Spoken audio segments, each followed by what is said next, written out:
It's not gonna come out. Yeah. Okay, so I think we're live. I think we streaming. Okay. Okay, so now it's just to Connect the Discord. yeah.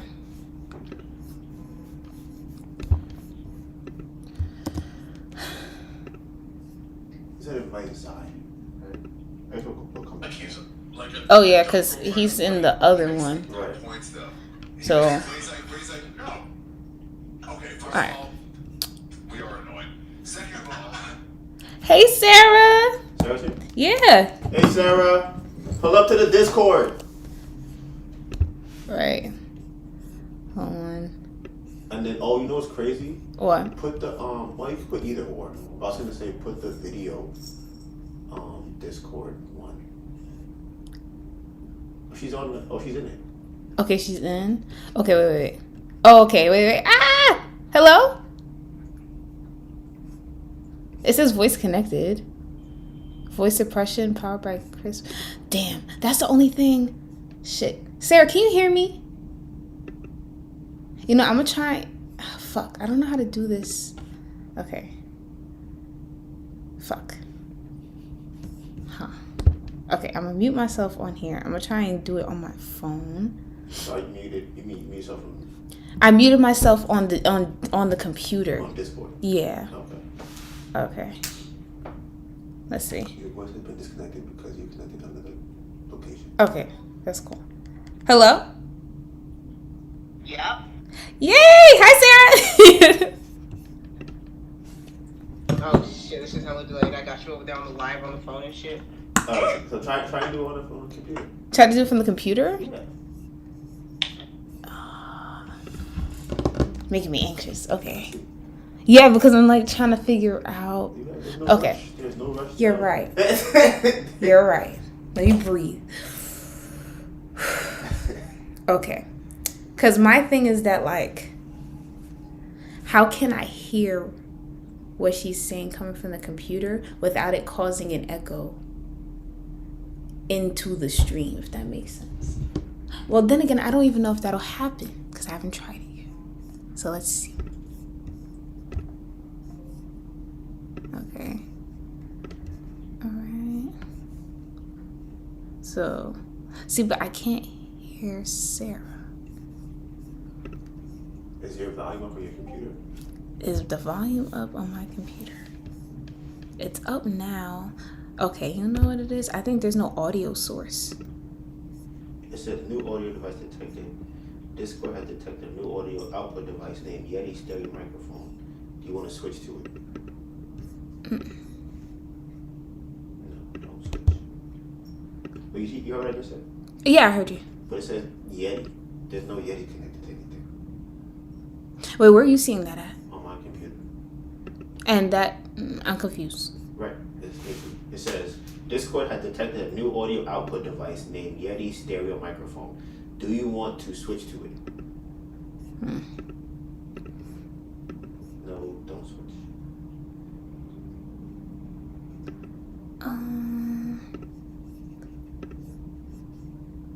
Oh, Sarah said she's about to run to UPS.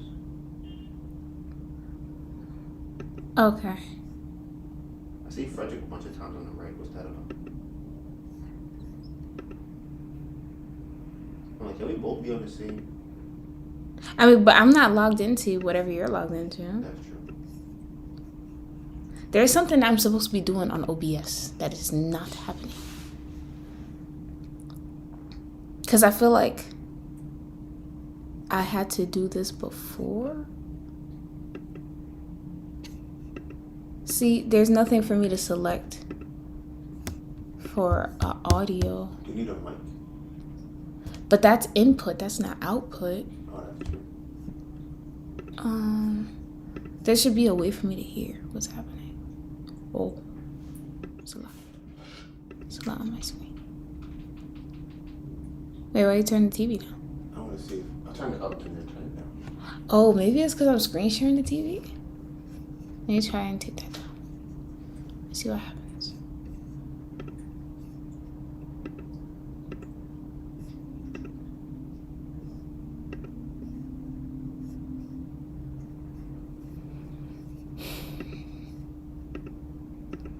Okay, I'm like, I can't disconnect it. Okay. So. So you reconnected? Huh? You reconnected? No, I disconnected it just to see if I could get it to work from the computer itself, and then. On the TV. Oh, that's great.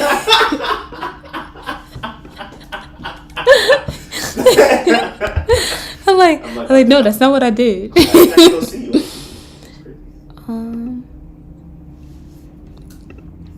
This is like pissing me off. Audio. Why can't I hear anything?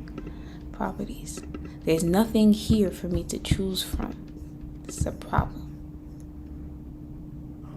What is your computer audio on? My computer audio on? Yeah, what is your computer audio on? It should be like the Mac built-in speaker.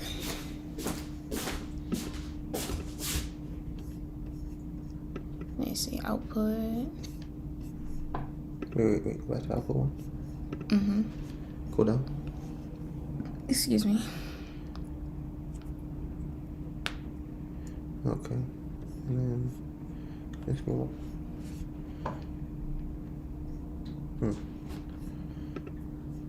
I didn't want to touch on that. Maybe 2 minutes. I feel like he never had a Discord. He didn't make his own Discord. Okay. He makes some good points though. So He now, makes where he's like, no. Okay, first of all, we are like, is my computer just not making any sounds? I feel like Try going on YouTube. no, it's making sounds. So, I'm copyright. right. Listen, it was less than 30 seconds. Oh, hey, Frederick. Frederick, do you know? I think is it Frederick know how to do this? I feel like maybe it's 1 or 2 minutes. Bruh. Because I'm like, this sucks. I want to hear everybody. Because I'm like, can they be heard in the stream? Okay, because it says that it's in streamer mode. Maybe I have to disable it. I'm not going to try to talk.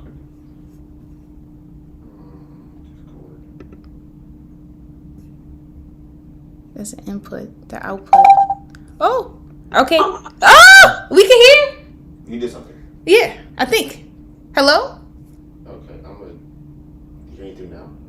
No, So it was me. I don't know. Sarah, Frederick, if you're here, say something. We got to see if it's working. Sarah, What's up? What's up? Ah, it's Wait, working! okay, hold on. Let me leave again, because I went back in. All right, I'm gonna be right back. I'm gonna go to the UPS store real quick. Okay, awesome. Alright, so what did you do? Bruh, so I went into Discord and just like, it said default, but for whatever reason it wasn't working, so I just put on MacBro speakers and now it's working. Okay. So but do you think the stream is hearing everyone then? Let me check.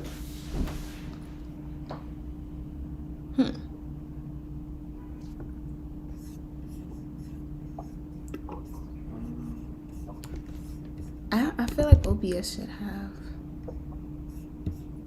a window that shows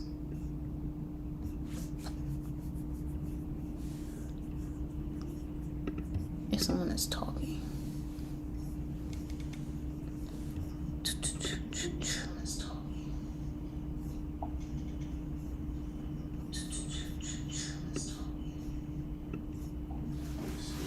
So. Oh, okay. I don't know. I was gonna suggest that you would go and talk, and then see if we could hear it through the YouTube. Like, go to the bathroom? Yeah, you go in the bathroom and talk into Discord, and I'm gonna join YouTube on my phone and see if it can be heard.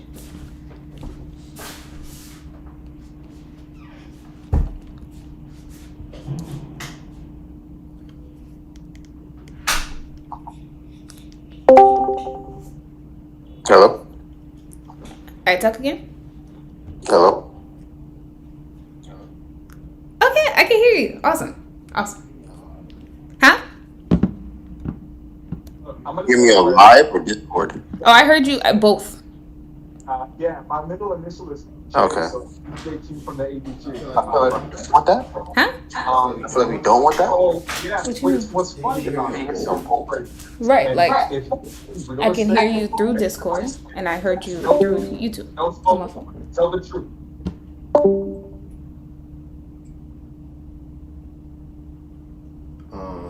Yeah, whatever I wanted to do, I was able Yeah, to do yeah. it. I'm trying. Okay, yeah, yeah, okay.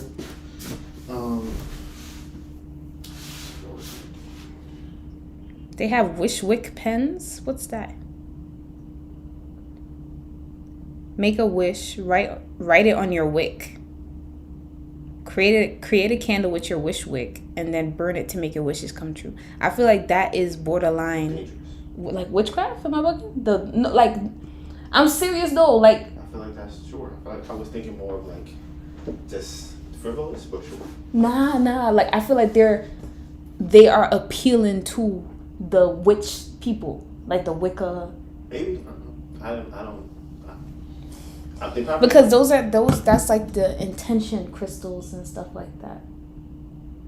Yeah, that could. What does the imagery look like?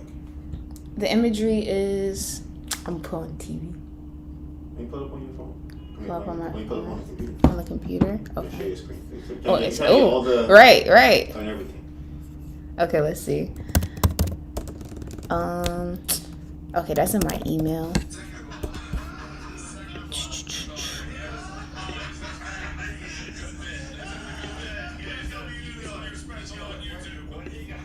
Oh, that's crazy. Huh? Because I'm looking at my email. I'm like, it says we got a notification about us going live. I thought that was kind of funny. All right. Let's see if I could share my screen. Cause bruh. Oh, actually. Oh, there it is. Okay. So. Jeffrey Epstein? Like, there's not some hypocrisy there? Well, I think now they're being forced to be publicly accountable. All right. So this is what we're looking at. Oh wait. Damn. Hold on. I'm gonna share it to the TV so you can see. It's something that's very public, right? Okay. Things become very public. So. Yeah, it looks very witchy. Right. It looked like cause okay, this is at first I was confused, right? Because it's Wishwick pens. I'm like, what's a Wishwick pen? And then they shown, the pen here, which is I don't know. What makes it a Wishwick pen? Is that a Sharpie? Probably just not flammable. But it's gonna be on fire either way. But I mean, like it's just not like. An accelerant? Yeah, like it's not dangerous to light it on fire. Whatever ink they use, is probably safe to be lit on fire. Oh, okay. Okay, I get what you're saying. Where it won't release toxins and stuff. Okay. So yeah, so it's make a wish, you write it on the wick, and then you create a candle with said wick. And then you burn it to make your wishes come true. Yeah, this ad looks very Halloween mysterious witchy type. So I thought that was kinda interesting. Alright, let me stop sharing my screen. Okay, I'm not excited that we figured this out. Okay, so yeah. Join the Discord if you want to talk. We are going to be talking about something that we had kind of thought about this other time. That how would you describe that? That we never really got to like flesh out. So pretty much the idea is, hold on, I'm still trying to. I don't know where the YouTube went, and I feel like OBS is supposed to tell me like if people comment and stuff. Nazi brothers. Oh, yeah. Oh. Like legit Nazis. Dude, That's when he started Adidas and his brother started. My laptop's not crazy. Adidas. Is there a single sneaker that you can buy that's fucking 100% made in America? Conflict free? No, not made in America. What about New Balance? Tom's of Maine. I think that is American. Bruh, yeah, I don't know how to get back to Is that. real? Find out if that's true. Is everything like... Oh, okay. Great. Oh, Sean Lavelle was going down. Oh, yeah, that's what I'm saying. I couldn't even see nothing. Okay, so he said, So Sean Laville said it's like a portable wishing well, right? And then Frederick said we need a cognac. How you say that? Cognac. Cognac Yeah. candle. That would be fire though. But okay. Yes. There's a way for it to show up here. There What if should you made be. a second screen? Like right now, you're sharing your screen. What if you made a second screen? What do you mean?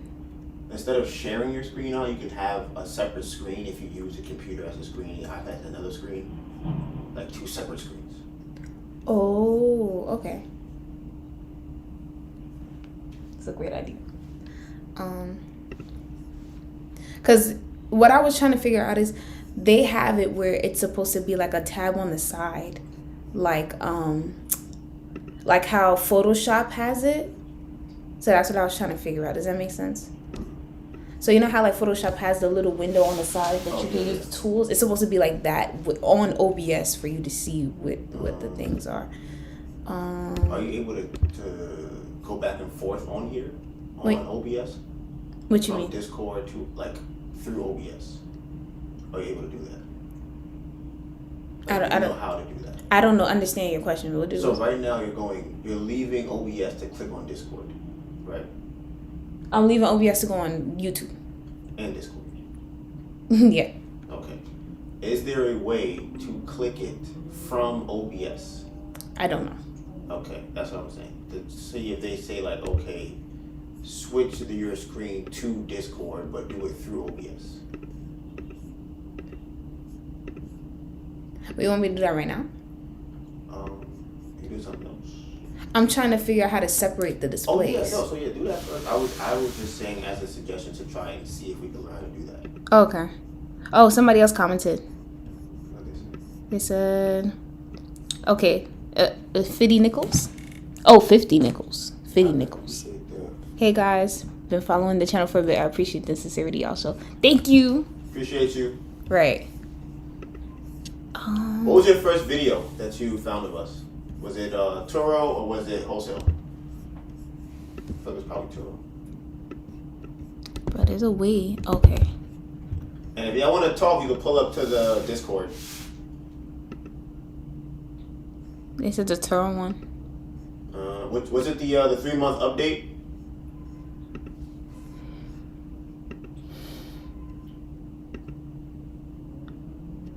Oh, okay. So, I think I'm gonna throw the OBS. Damn. I don't know. Okay, I don't know where it is. Fuck around with an audience. Look at this. We're proud to be the only major company to make or assemble more than 4 million Alright. pairs of athletic footwear per year in the USA. Okay, so I think this is a decent enough setup But hold on, there's a word. There's a word. That's a limited But there's a portion. word. There's a word now. because I can see the messages on the side here. What about YouTube? YouTube. What do you mean? YouTube is just showing what's up here. But how can you see somebody write a comment on YouTube? I see it over here. So should I put the YouTube up there and keep the So you can see Discord and YouTube on your laptop. yeah? Because right now this is the Discord right now, and this is YouTube. But I think that it's probably better to put the YouTube up here so that you can see when people talk to. Yeah.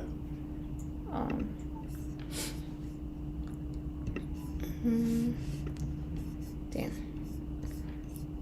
That might mean to get parts from overseas, and they're assembling it in the United Make words States. sample more than Because there's a lot of shit is in that's over hard here. to Okay. get in the United States, like Oh, how about orange. that second one? What's Okay, so- in the United States? They say, yep, I've been looking These are like a at specific- getting into it, but the numbers just didn't make sense, so I was searching for others that had tried. Bruh, listen.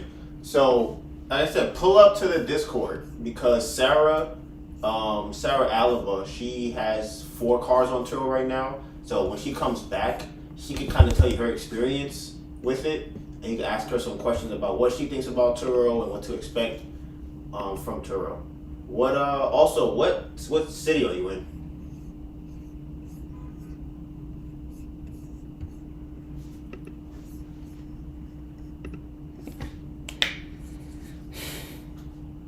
When they say made in America, do they just mean assembled? Like where All right. the parts coming from? Right. Like orange Oh, Newark, is- New Jersey. Hey, that's what we American is John Force Company. They make American-made Yeah. jeans, American-made jiu-jitsu gis, American-made boots. But even the American-made boots, everything that you can Okay. get is American-made. So One thing you can't get that's from South America. today So like a part of this. we are kind of gonna get into relationship stuff. So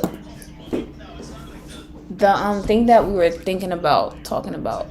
Okay, do you remember what it was that we were making? Yeah, they're doing the what's it called? So you agree that you Yes. should breathe Okay. and not breathe.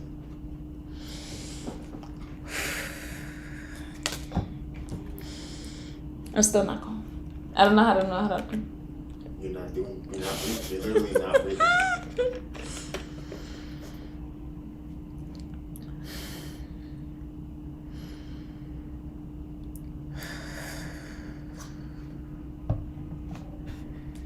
Need 5 more.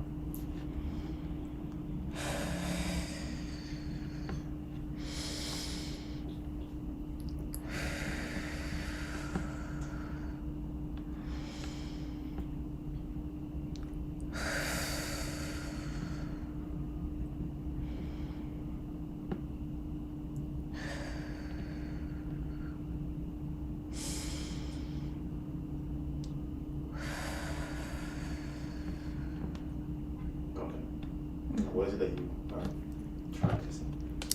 that I want to get into what we were talking about before. I don't remember exactly the whole thing that we were doing. I remember kind of the concept of what we were trying to do. It was putting a number on what people think would be their weight limit on a relationship. Okay.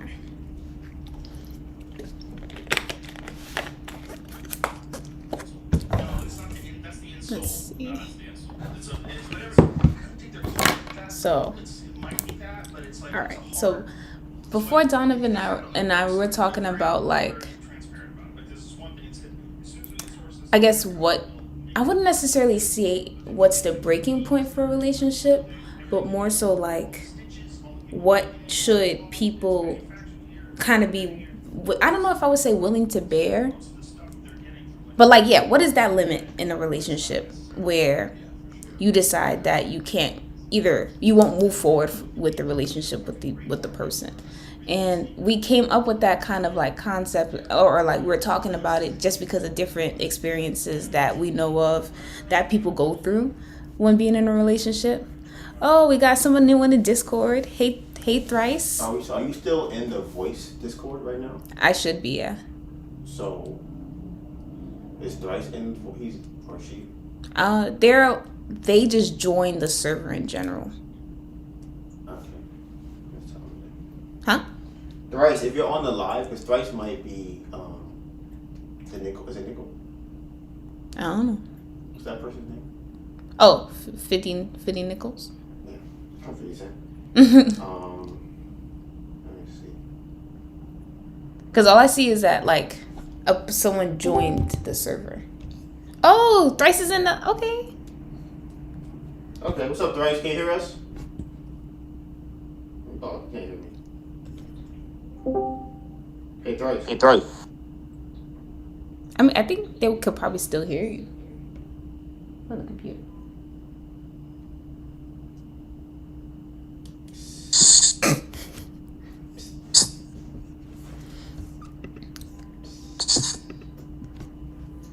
Nice. So.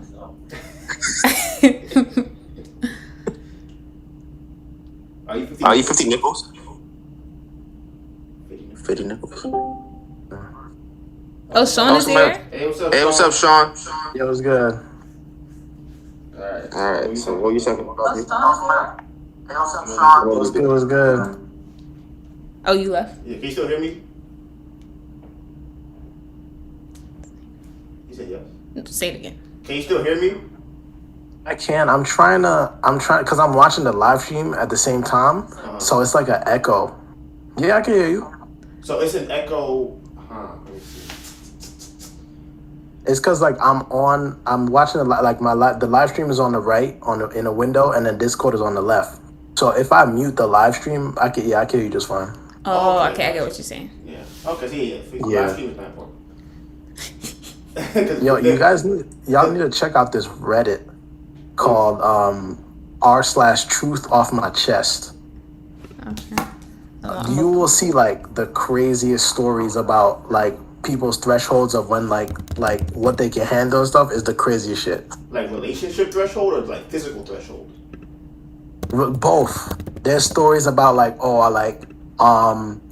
I'm not attracted to my wife anymore since she gained weight, and there's this like, oh, like my wife cheated on me with her brother-in-law. There's a bunch of stuff like, so like threshold is like, it's different. It's definitely different for like everybody anywhere, because like there's some things that people will go through because they don't have like independence from themselves, or they feel like attached to their partner, or like like I said, like physical appearance, or just like problems with friends, family, things like that. And I think like the threshold is like just like how much you're willing to deal with your partner. Because then like if you have the problem and then your partner doesn't have a problem, or they're not backing you up, then that could be a problem, and that could cause a person to leave. There's so many things. Like money is one thing that a lot of people for some reason these days in a relationship is like, okay, if money's not right, relationship's not right, things like that. Like, have y'all heard that like a lot? As far as money? Yeah, like there's a lot of people that's saying like if you take like money out the equations, like a lot of relationships would thrive. Oh, yeah, for sure. So my theory on money is like, I feel like it's kind of an extension of the person, or a lot of people, if that makes sense. So I think how someone manages money speaks to their character.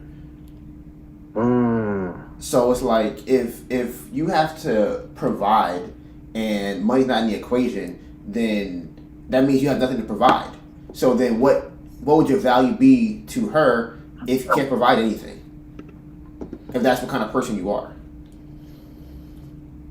I can see that, but I feel like there's a lot of things people could offer each other besides like provisions. Like, you know, like besides like provisions, like you might, you know, create solace for that person, like emotionally or like mentally, or like if a person has like a skill, say that they're like, you know, they're savvy with cars and stuff, or and you know, you need your oil change once in a while. You know, I'm just making up like a dumb example, but like sometimes like provision is not like always monetary. You know what I'm saying? Even though that's kind of important, but you know, I see what you're saying though. Like if both parties, if one person can't do anything else for the other, you're saying like their worth is like less than like in the relationship type shit. Like if money is a problem in a relationship, then I feel like if you remove the money, the reason why the money was a problem in a relationship is still there. So you feel like money highlights the problem. Right. So like if you're not let's say you're not a hard worker, right? It'll be highlighted by how much money you are probably making. And if you remove money from the equation, I feel like if we go back to like caveman times, or let's not even use that. If you remove money from the equation, are you providing anything? Are you going to be able to go get food? Like, are we saying that absence of money or like a surplus of money?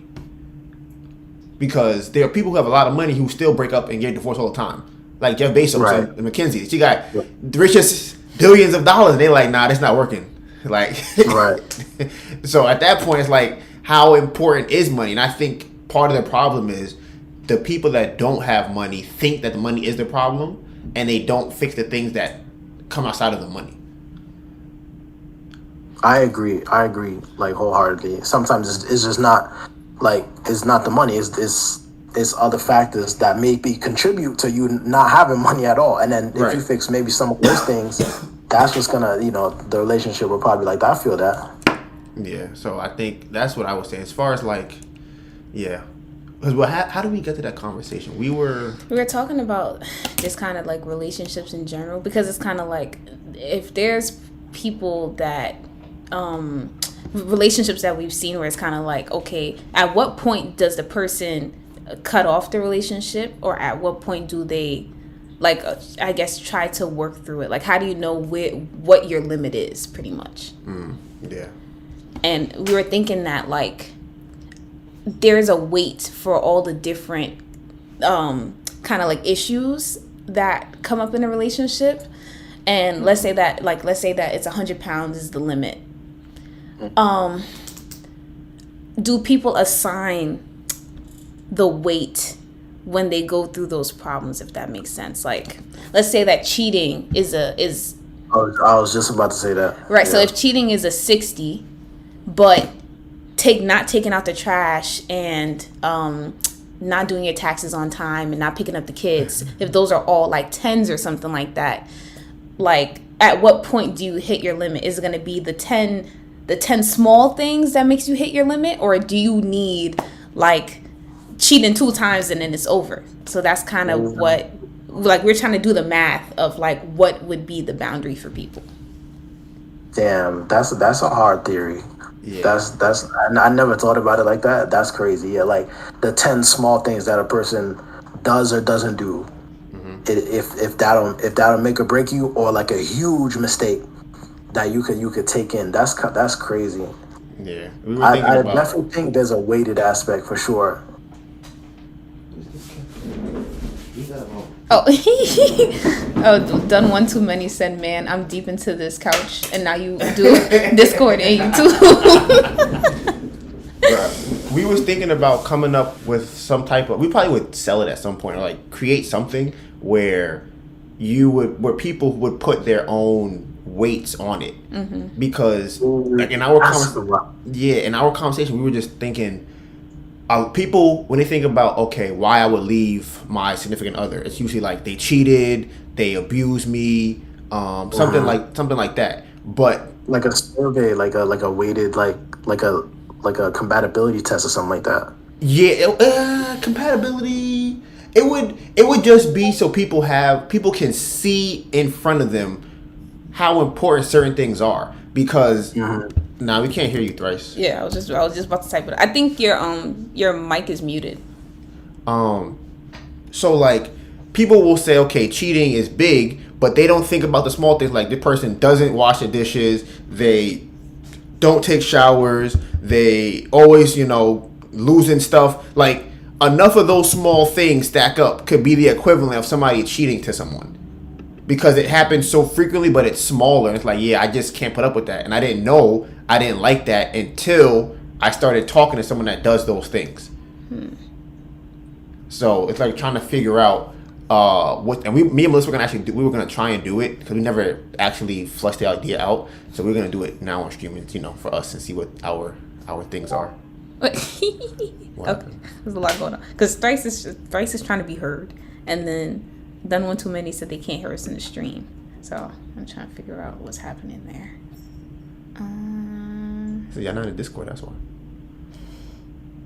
Did you mute the stream? Oh no, he muted the stream. That's something like that. Oh wait, what'd I just do? What's happening? Something's happening. Okay, hold on, I need to calm down. You do it.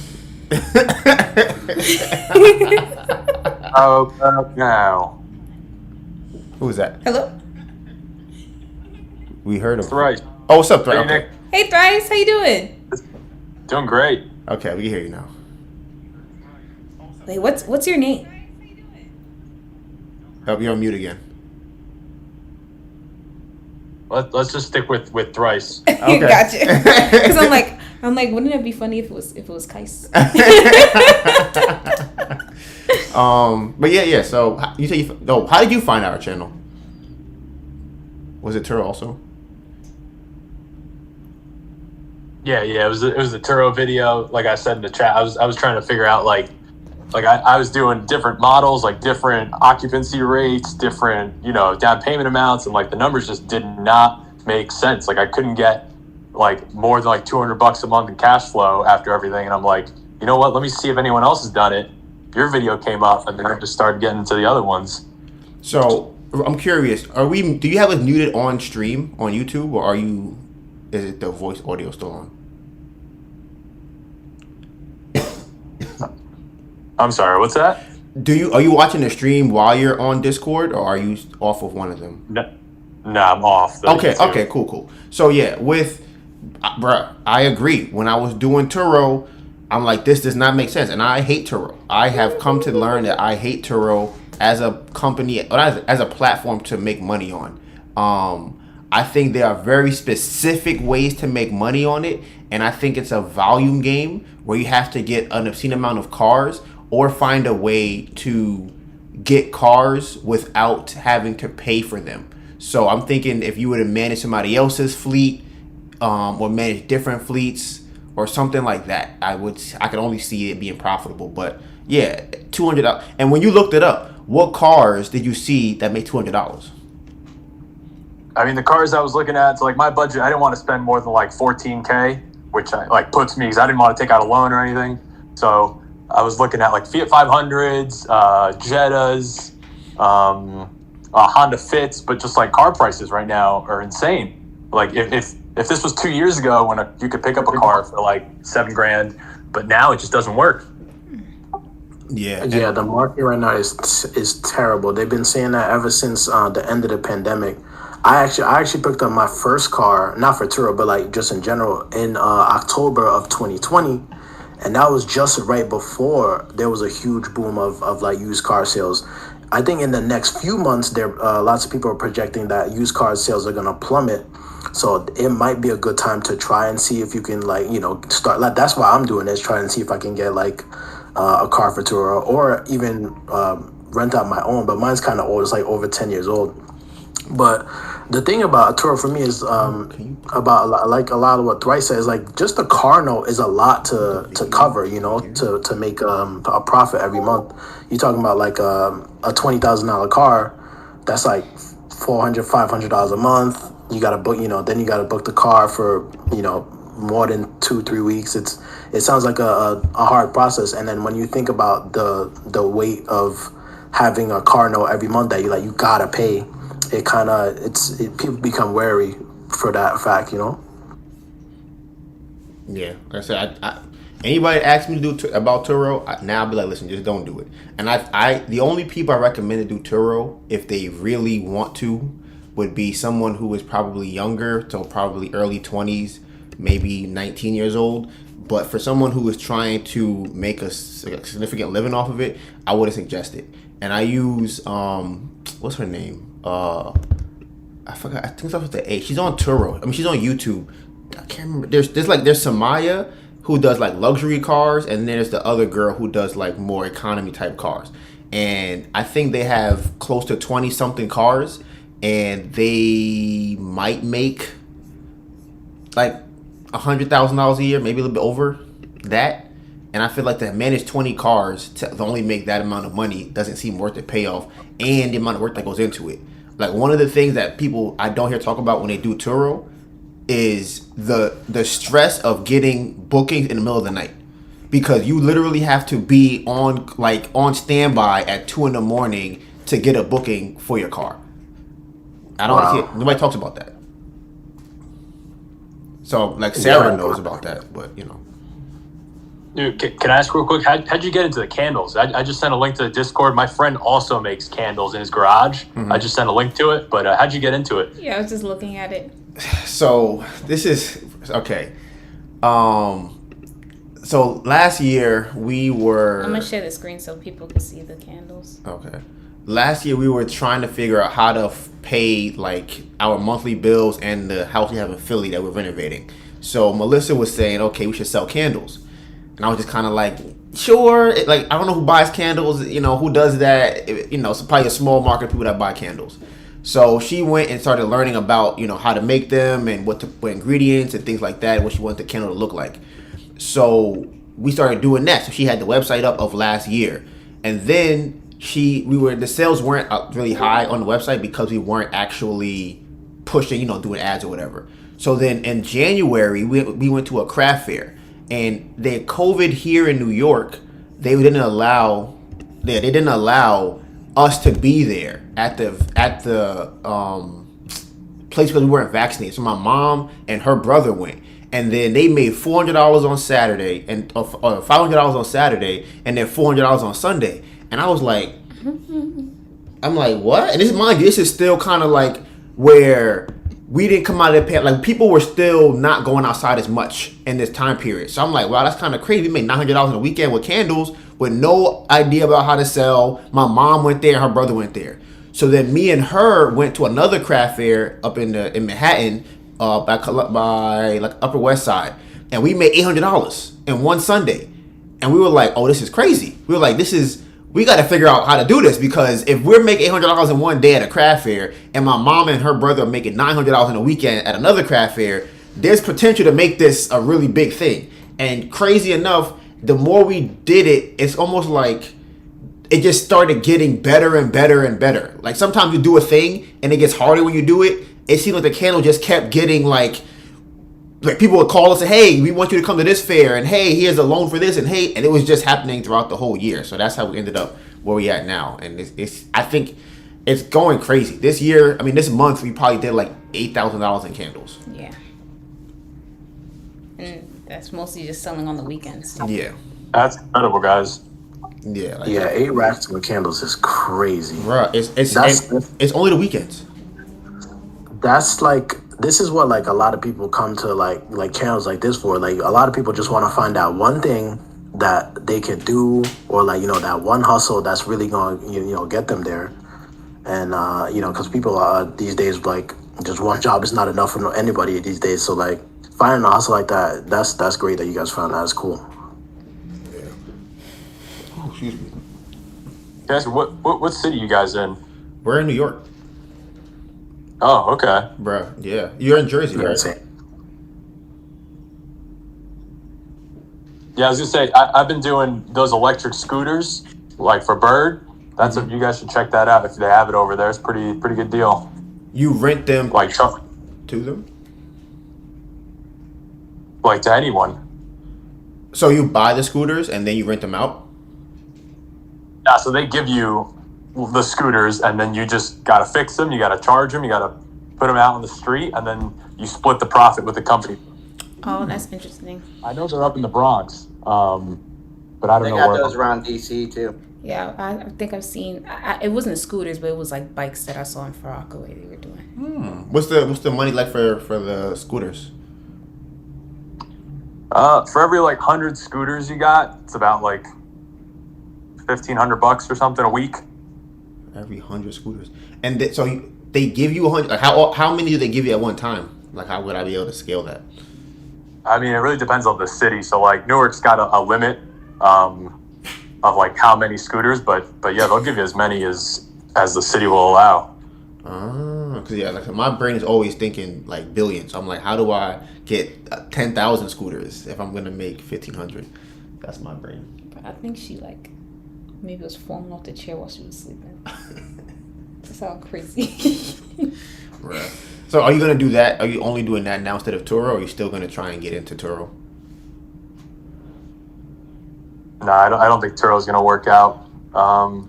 What other else thing is pretty good is a lot of people order furniture on Wayfair, right? Wayfair's got this thing where you can like assemble furniture for other people, like just stuff they buy on Wayfair. That pays pretty good. That's like $40-$50 an hour. So you just go assemble a bed, assemble a dresser, and you just take the jobs you want when you want. It's kind of like Uber, but for furniture assembly. That's crazy. Wow. I didn't even know that was a thing. Right. I wonder if Amazon has something like that too, because they do have like a build my furniture like add on to when you buy something. So I wonder if they can have that. Ooh. See, this is what the people that Jay should be talking to me about. $40 an hour to build a bed. I'm not going to Chick-fil-A. I'm not working at Target. I'm not doing it. I'm not working at none of those places. I don't understand. People keep telling me to do that. I just learned 2 different places. Scooters and making Wayfair furniture. Like, come on, this is crazy. It's insane. That's crazy.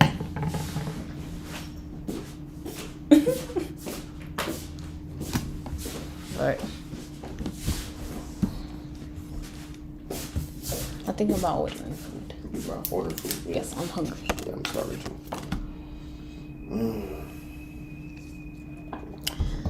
Okay. Oh, done one too many. You still there? What is going on? What's going on, man? All right, so you was You guys talking. doing all right? Yes, we about to. Oh, I'm about to get some Popeyes. He's about to probably get Chinese food. Chinese food, yeah. Yeah. Yeah, I didn't want to disrupt. You guys had a good information exchanging going on. That was pretty awesome. Yeah. Listen, I just learned something new. I didn't know. Yeah, I was on the couch watching a little bit of YouTube, and somebody posted in the Discord. Not quite sure, and I said, "Well, let me check this out." And I looked Sarah at said. it, and then next thing you know, I check and see you guys got a YouTube live stream going. And I was like, man, am I about to miss like the first combination of Discord? I got to get up off this couch. So that's what I did. But yeah, I think that Discord is going to be like that next step. I don't know how many folks. I'm kind of an anomaly in that I'm 48 years old and I use what my kids use for playing video games, like the communication system or the platform, which is Discord.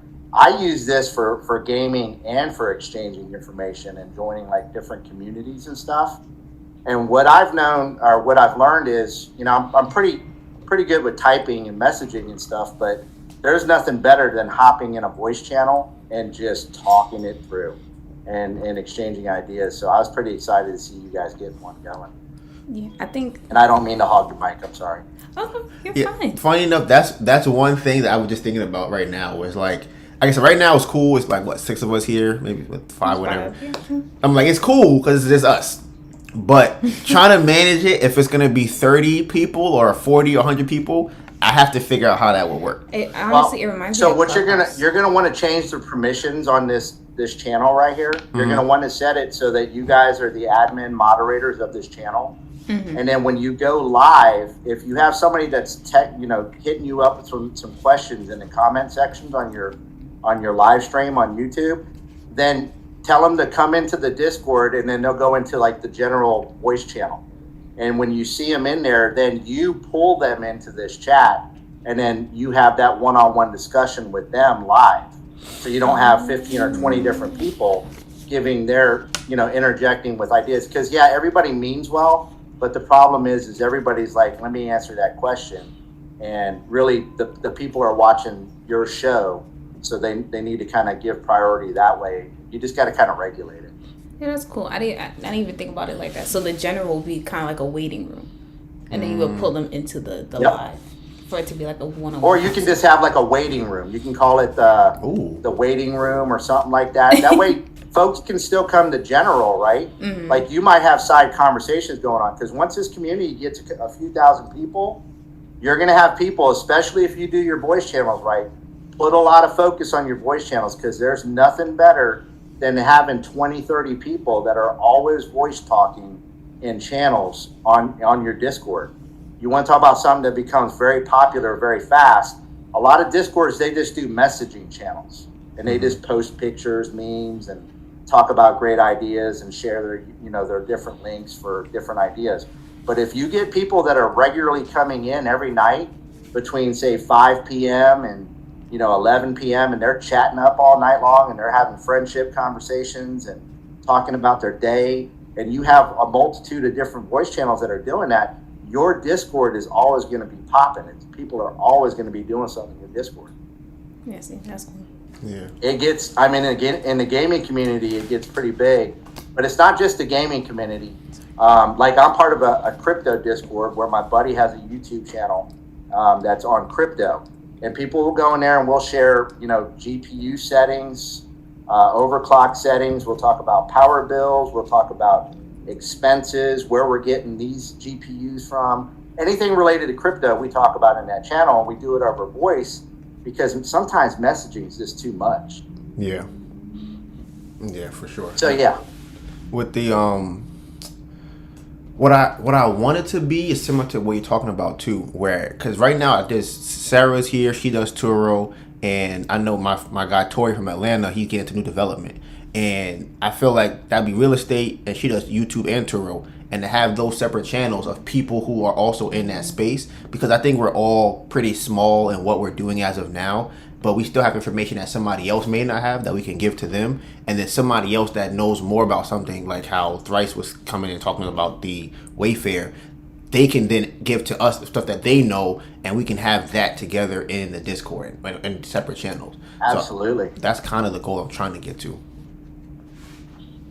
What a lot of people will do in their Discords is they'll create like the voice channel for whatever topic for that channel. Whatever it might be, Wayfair, right? You create something with Wayfair. This is an idea, and then you have a text channel that corresponds with that, so that when you guys are talking, you can actually share links from your voice conversation inside of that messaging channel, or you can just post them all in general. Yeah, so that's exciting. I love. You'll get it though. You'll get it after time. You'll see when people start coming in and there's a lot more people posting. Then it becomes more important to like break down your categories. Right now, it's better to stay very general and open. That way, you have people that are exchanging information and at least saying hi to each other and getting to know each other a little bit better. Because as people get to know each other, that's where this platform really takes off, and they become like people will come in here and talk every night. Oh, that sounds. And they're talking in a Discord that's related to your channel, and all that does is continue to feed the whole thing. Sarah, you there? I don't know if she's going to UPS. I don't know if she's still. Sarah. No, she's probably still out.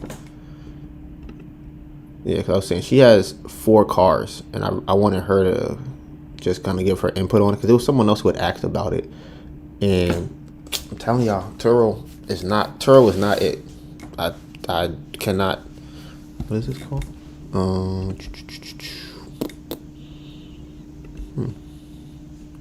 Can y'all see a screen if you're on YouTube? Nah. So on YouTube, all you see is like me in front of the camera, right? Yep. Okay. You can share your screen on Discord though. Oh, I'm watching it go from down. Discord now. If you go down to the bottom, you'll see an option to share your screen. If you were on that's only if you're on a PC though. I don't know how. I think it does work on mobile too. yeah, I'm on my laptop. On my I have a Mac. So let me see. And then when you click on it, it'll ask you if you want to share just that application, like your web browser, or do you want to share your entire screen. Just make sure when you're sharing your screen, you don't have any like PII or personally identifiable information or any of that on your screen. Got you. Same thing you would do if you were like streaming to anybody else. What I do screen. This is for YouTube, right? So screen 1, I think you would do screen 1. Okay. Sound may not be available when sharing the screen on your device. That might be problematic. Yeah, I'm trying not to do that one. Let's see what else they got as options. Let me go to. I'll probably do Safari. What are you trying to share? Just stuff. I wanted to see. I was gonna click on what Thrice said. Hey, what's up, Handy? Oh, the Candy can't even hear me. He's not in the thing. Yeah, they can't hear me. Notify my friends and serve that I'm streaming. Sure. To enable audio for screen share, head over to voice and audio settings and screen share. Yes. This is a lot. I feel like an old person.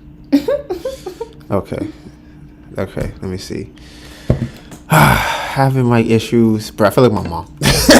I'm like, there's so much going on.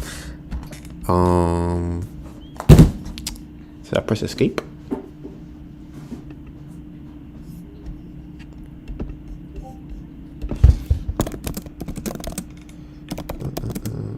Voice.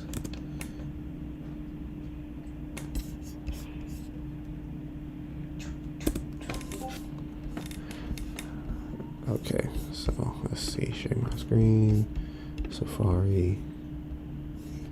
Let's see. Go live.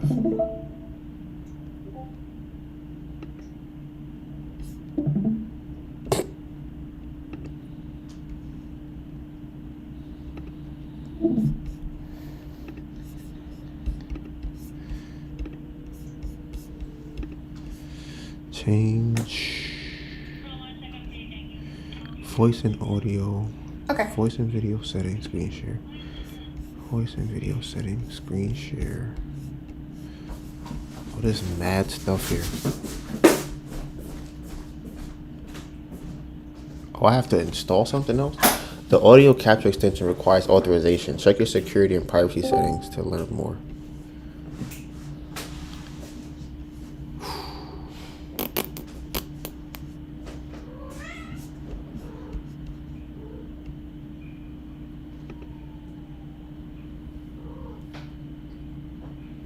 Yeah, I can't do this now. This looks like this will be...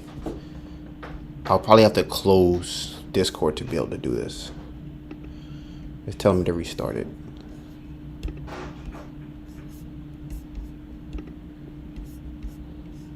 Hey, what's up, Handy?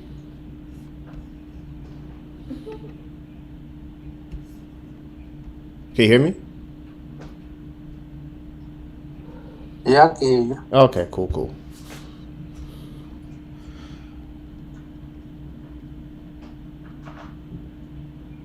Handy, what city are you from? I live in Atlanta, but not actually. I live outside of Atlanta. I live in Lawrenceville. Bruh. I don't know. Right, I don't know if he's from there or not. Did you find out channel from Turo too? Nah, I found. I can't remember how I found. I found your YouTube channel a while back. But I've been found. I think when I was doing, because I'm a real estate investor. I think I was searching real estate investors, and I think that's how you guys came up. Yeah, we was trying to go to Atlanta. We ended up finally, buying a house. So I don't know how far back you had started following us, because we was doing wholesaling and Airbnb, or at least trying to. Right. Yeah. I follow y'all. I follow all the videos. So how's the I'm up to date. how is the investing going in Atlanta? Because I have a friend down there also. He just started new development. Oh, it's going well. I do single family though. I do a small single family.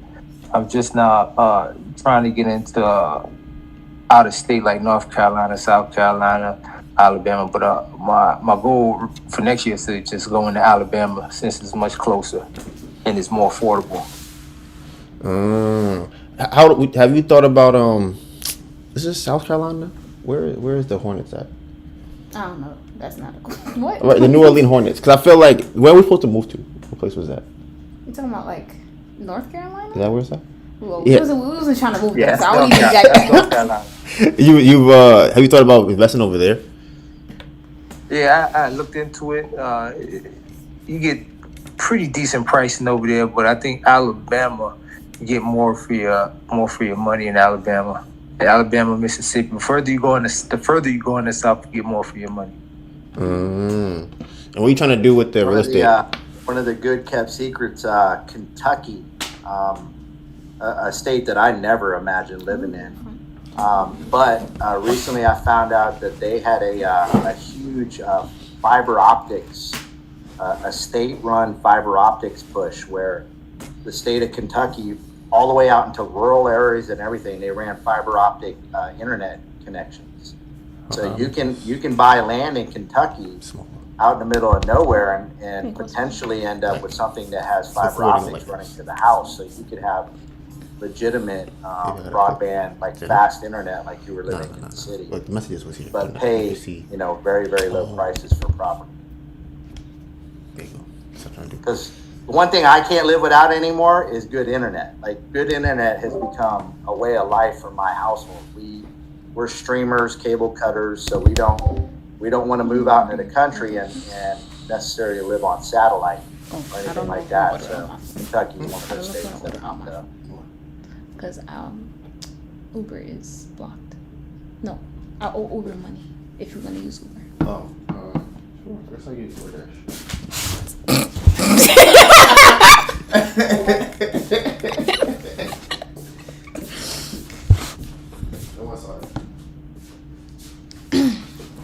Sorry, Donovan has a little wardrobe malfunction, so that's what we're trying to hide.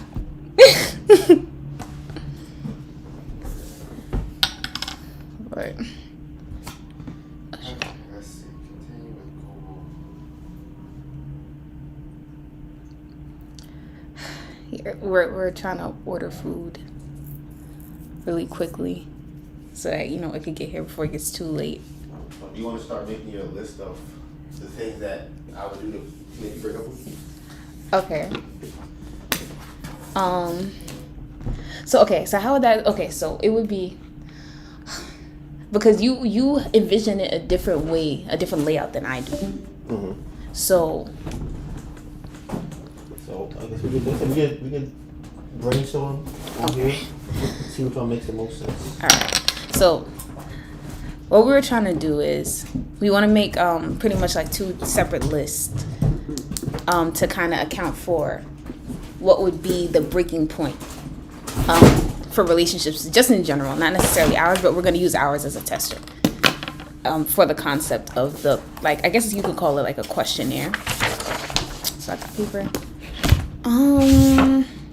Okay, so yeah, I guess I'm gonna just. Do five breaths.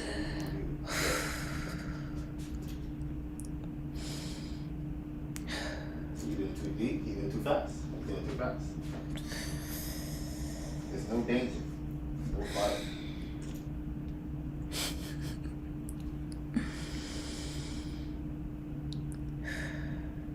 I get really excited.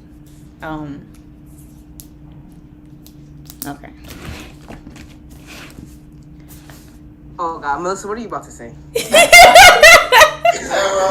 Hey, Sarah. Bruh, because I have anxiety, and like a part of that kind of is also like the excitement thing too. So I'm trying to get the words out, but I can't get them out fast enough, and I also want to make sure what I'm saying is correct. So that's why I have to like just slow down and breathe for 2 seconds. But the way that I see it is that like it would be like 100 points or something like that. And then with each relationship issue, and I guess it would be the issue that the person who's in the relationship would write down, and you would assign your own points to things. So if I feel like not taking out the trash is a 10, that's how I'll assign it. Another thing could be not picking up the phone because, to me personally, like, not really, but like in the scenario, me personally, that would be what I feel like is an issue or a boundary or something that I wouldn't like in a relationship. So that's how it would kind of be set up. And then I'm trying to think. If it would just be like a list of problems and then you assign the points afterwards and then you have to choose, kind of. Like, do you remember how it was supposed to go? Well, that's what we were kind of. That's what we were kind of. Talking about? Yeah, trying to figure out what would be the way I would do it. Because I feel like the list would have to exceed 100. No? Maybe. Like I said, that's why I think you should start just start doing it and then see what is easier to do. So, what are the things that would make you break up with me? That would make me break up with you. If you cheated, that's one. I feel like that's cap. You feel like that's cap? Yeah. I guess. Yeah, that's his favorite line. So that would be one. Let's see. But I feel like that's so broad. But okay, let's leave it at that. I think that if like abuse, remember. Physical abuse. I remember how I was thinking about doing it. Okay. Okay. You would have 100 points. Mm-hmm. You have to assign points to each one of those things. Right. Okay. Yeah. That's okay. But that's the thing. It's kind of like if I make a list out of all the things. Oh, I guess because you haven't. That's okay. Because I'm like, if I make a list of all the things that you do to get me upset, you already do them. So wouldn't I already be at my limit? But then there would be, I guess, other things on the list that you haven't done yet. Right, and then you have to assign points to those things to see how important something is to you. Bruh, so that's kind of crazy because if cheating is a 60 and the weight limit is 100, and let's say you cheated but you don't do anything else, does that mean that I haven't hit my limit yet? Facts. Sir. What? Your wardrobe. you can't be wardrobe. Is it malfunction? Yeah, that's what I think. I said for me, well, I feel like I have a lot. No, my big one. That's 100 points though. All right, so I'm gonna make a side for you. Yeah, because I'm like, for me, it is if my girlfriend is not trying to better herself. That one right there, instantly, immediate disgust. Like I will be disgusted to my core, and I feel like I cannot stay with a person that does not want to better themselves. So I'll put that. I don't know how many points I'll give it though. So not bettering yourself, no self improvement. That's like a 75. It's like a 70 for me. That's a 70. I give it a 70 because I feel like there are other things too that would make me break up with somebody, and I feel like if they are doing a lot of other things, I might be able to tolerate if they are trying to better themselves, but they'd have to be perfect on every other area other than that. So there'll be no leeway. They could be right. They could be. You have literally 30 other points for me not to break up. I don't think that's a lot. Right. That's the whole point. You listen. If you're not bettering yourself, you better be perfect at you better be the best. Everything I need. Yeah. Because I'm like, what if somebody fills out the questionnaire, right? And they realize that they're at their limits. Break up. That's it. You gotta leave. Oh, Sarah, question. Are you still there? Yeah, I'm here. I feel like you had said you wanted to kind of touch on the fact about, what was it? Giving money to your man. Is that true? Did you say that? I'm definitely making a video like about relationships and like gender roles and stuff like that. Mm-hmm. You want to brainstorm? I mean, that's definitely part of it. Like, that's definitely part of it. So, you want to brainstorm on some of your video content? in a bit, I'm stuffing my face right now. Like, listen, we trying to be the same. Right, I'm trying to order this Popeyes right now. Let me see. Trying to be the same. But I've been here. I've been listening the whole time. I was waiting in the store for my food and everything. I don't even know what sauces they be having at Popeyes. I'm just getting bold barbecue, I guess. They don't really got. I don't know if they really got sauces like that. They got like 5. Buffalo. And one of them is tartar sauce. You ever had tartar sauce? I never had tartar sauce, but SpongeBob be making it sound nasty. Why don't they have a regular side that says fries? Am I bugging? Right, sushi. They're crazy. Why would they not offer sides fried? Maybe I can't read. Beans and rice, coleslaw, mashed potatoes with Cajun gravy, homestyle mac and cheese. It does not say fries on here. That's crazy. The Cajun fries, maybe it's separate. Maybe. What about biscuits? They got biscuits. It don't even have biscuits. What the heck is this? Nah, that's crazy. Maybe. Can you choose what Popeyes you're ordering from? Maybe. I don't know. I don't be using this. I'm old now. I don't use these apps to do stuff. Oh, jeez. Okay, let's see. Damn. See? So you don't even know what you. I know that's so bad. Because I'm amazing. That's all. It's not you specifically. Oh. Nobody worry about you.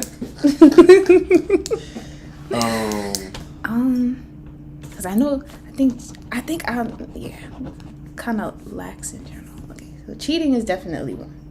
I don't think that would be something I could tolerate.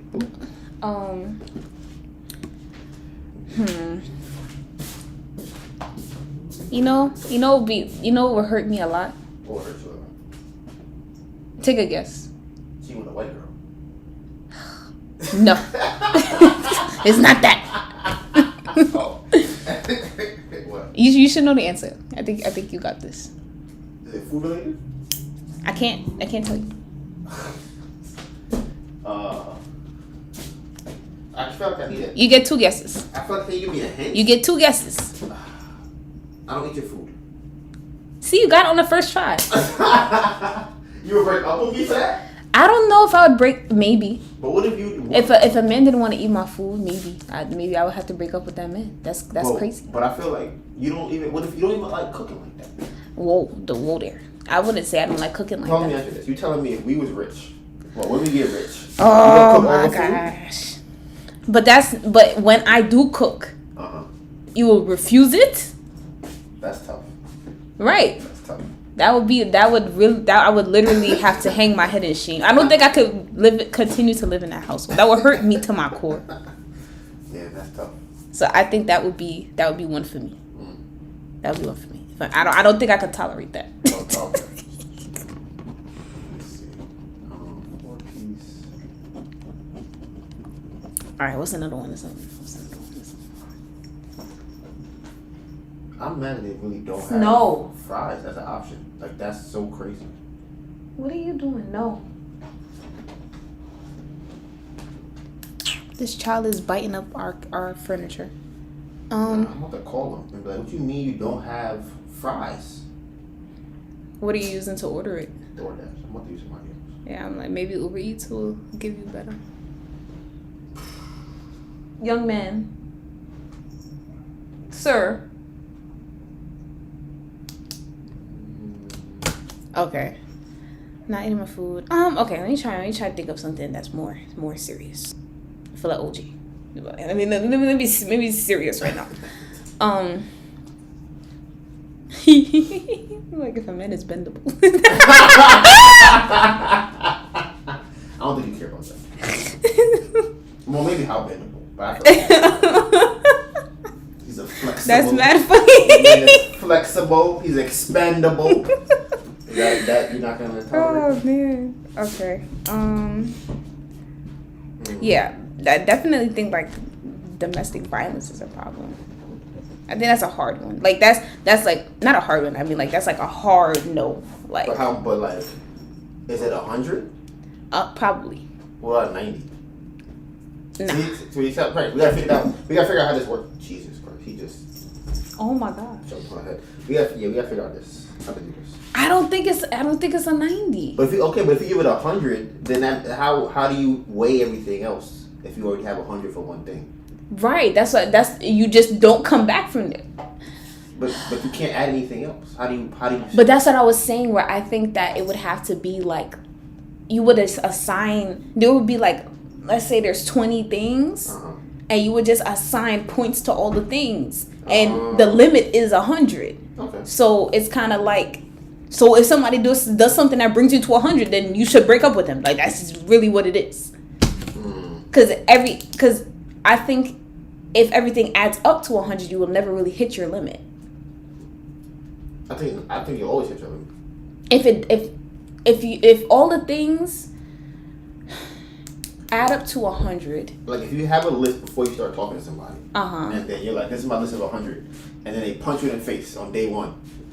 There is no more to add. We are at 100. You are on 75. No, you have to there's no 75. They tell you they don't like your cooking.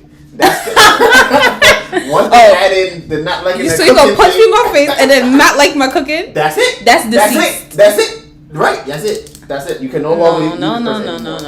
I think that it should be like. I definitely think it should be like everything has a weight. Let's say everything has a weight that you can assign, and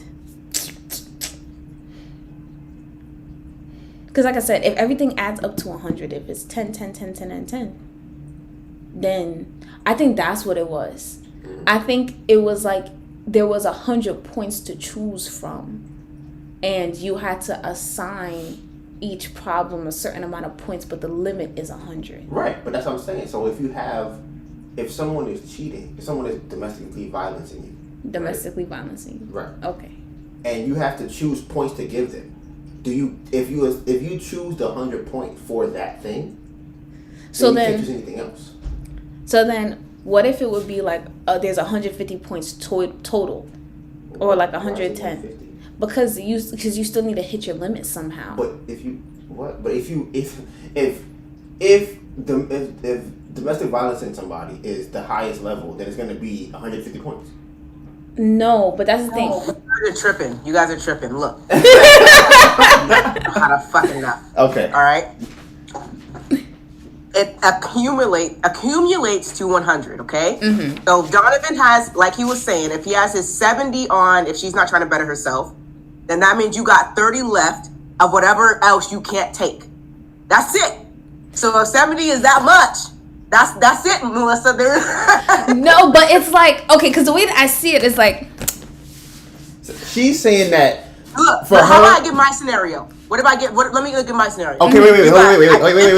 Okay, hold on. Okay, Before you do scenario, Melissa's saying that what if the domestic violencing thing is 100 points. Like, what if that's 100 for you? Then it's already over, Melissa. Right. But that's so okay.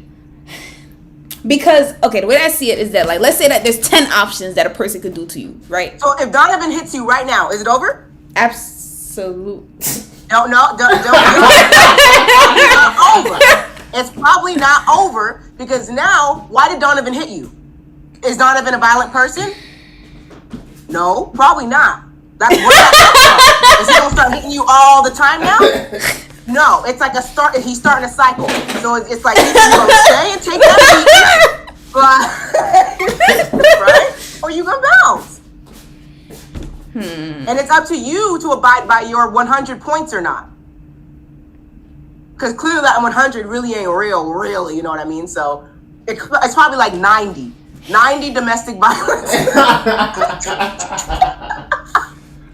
You know, because honestly, I might. You know what? No, because I'm too stuck in. If they gonna hit you once, right? That's what I'm like. What is there to talk about from there? Especially if I'm not the one that. If I can put my hands on you, I can't see how there's any possible reason for you to validate or explain why you put your hands on me, and I did not put no hands on you. I think I mean that's enough. Yeah, no, that's enough. This is what I think. Honestly, I always stuck by it only because my dad, like he's been with some like he be liking some wild women. Okay, these women be crazy. This woman's cutting up his couches, his clothes in his closet. Yo, this mess was crazy, right? Did he hit her? No. She will be popping crazy off at the mouth. He ever hit her? No. It's like he has never put his hands on a woman. Mm-hmm. So if I'm a witness some crazy stuff like this, my grown man dad, some woman doing some crazy stuff, and you ain't gonna put hands on her. No, it's not justified no. You have a problem if you're violent like that. If you put your hands on your woman, like, bro, you didn't get that angry. Go hit the wall. Go hit the wall. See, because mind you, this one. Let me see if I can pull up the name of the. Did we? Because I'm like, did you ever like title one of the videos that? I feel like YouTube wouldn't allow that. What? Because you be like women. Mm-hmm. Oh, I probably did. Right, that's how I'm like. Because this is my thing. This is how I feel about women, and I feel like we watched a video recently in regards to this, but I feel like, that's how you know you're about to say something. I gotta remember that we're on YouTube. That's why. I feel like there are. Okay, boom. I feel like people will antagonize somebody and then not like the response they get from antagonizing the person, right? Okay. Right. So I think that a lot of time, because women do not experience that side of it, of antagonizing someone and then having repercussions happen to them, they do a lot of antagonizing things.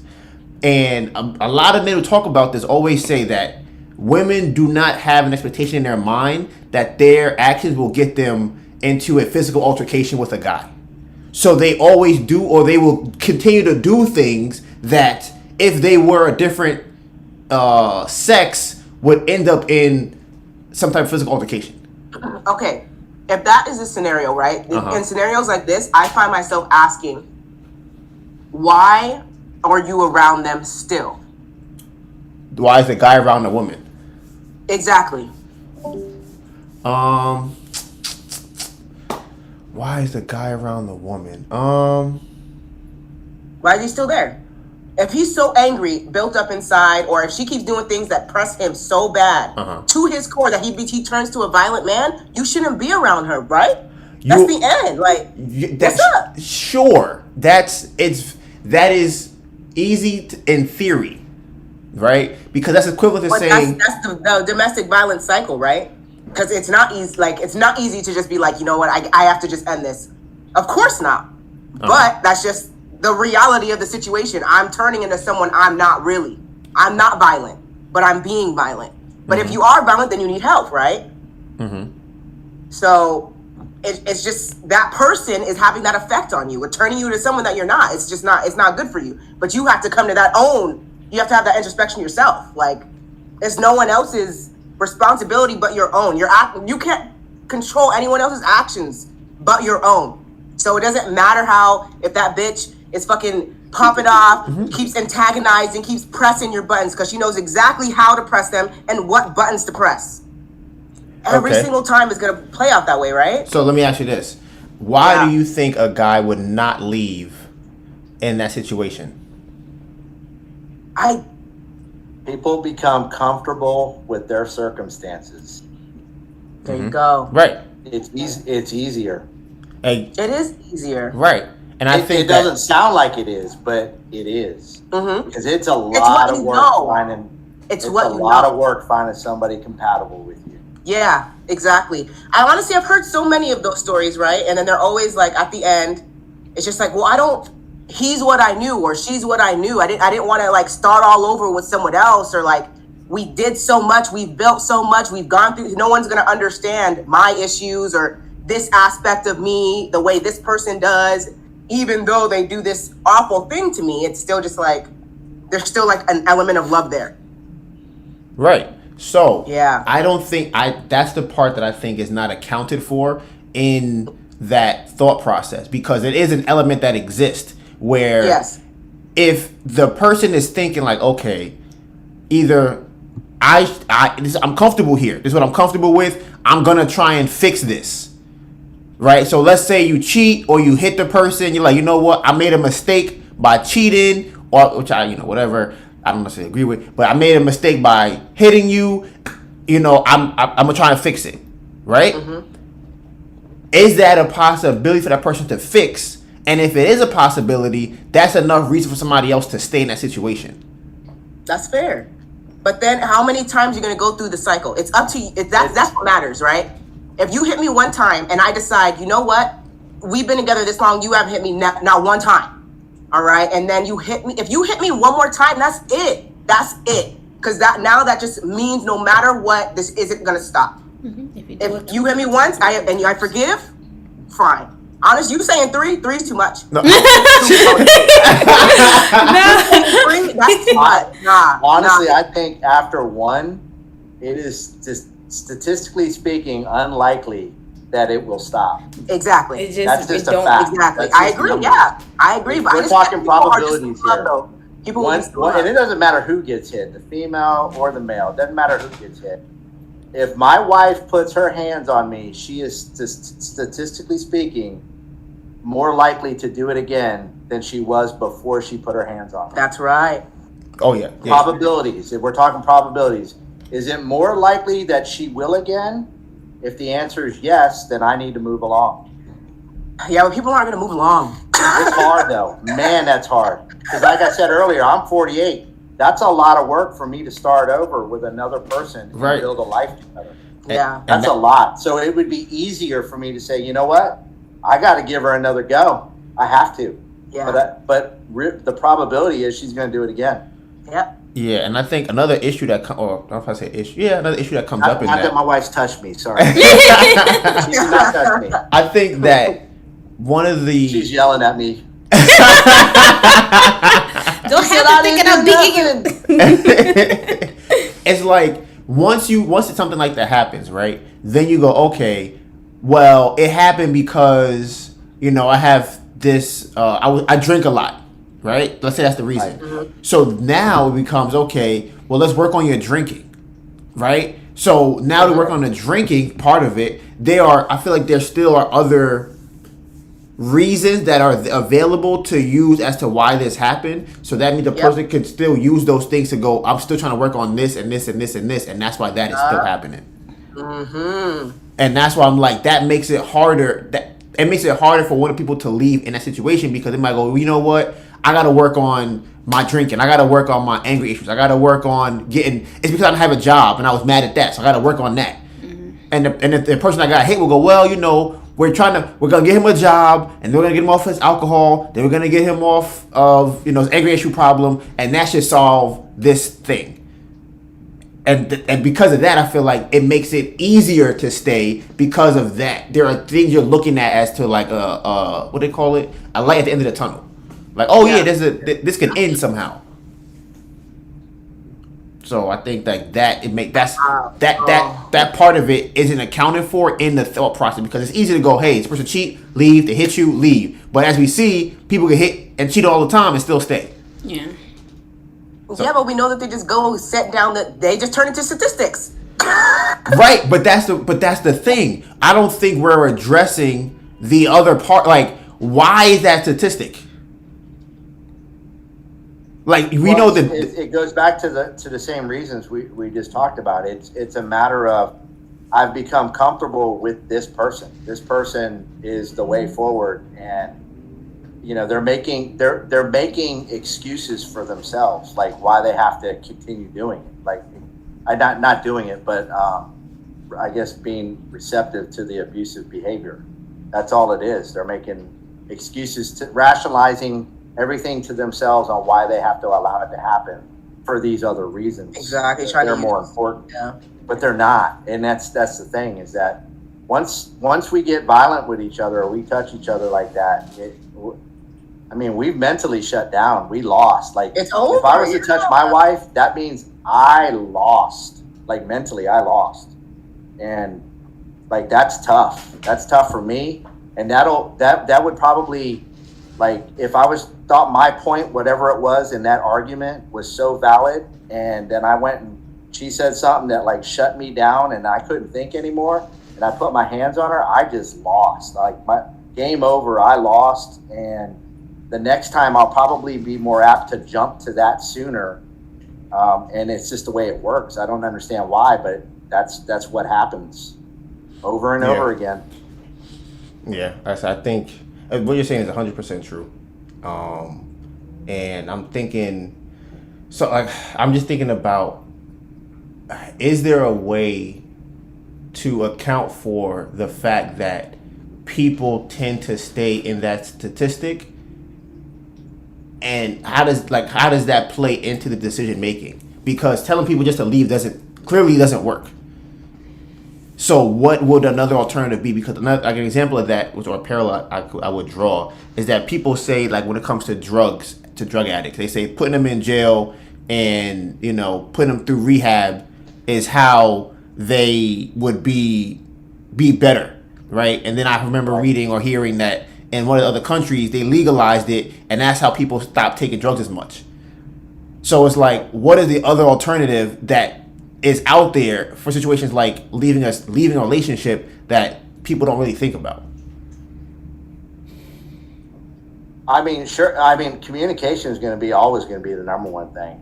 Like both parties sharing exactly what just happened, like literally meant to each other. That's going to be the start of like getting to whatever point you're talking about. The only thing I keep coming back to is once that's happened, I already know, like, it's going to happen again. It's just the way it's going to be. It's like, you can, sure, is there a 1 in 100 chance that your relationship and your domestic abuse situation is going to be different than the other folks? That one out of 100 statistic.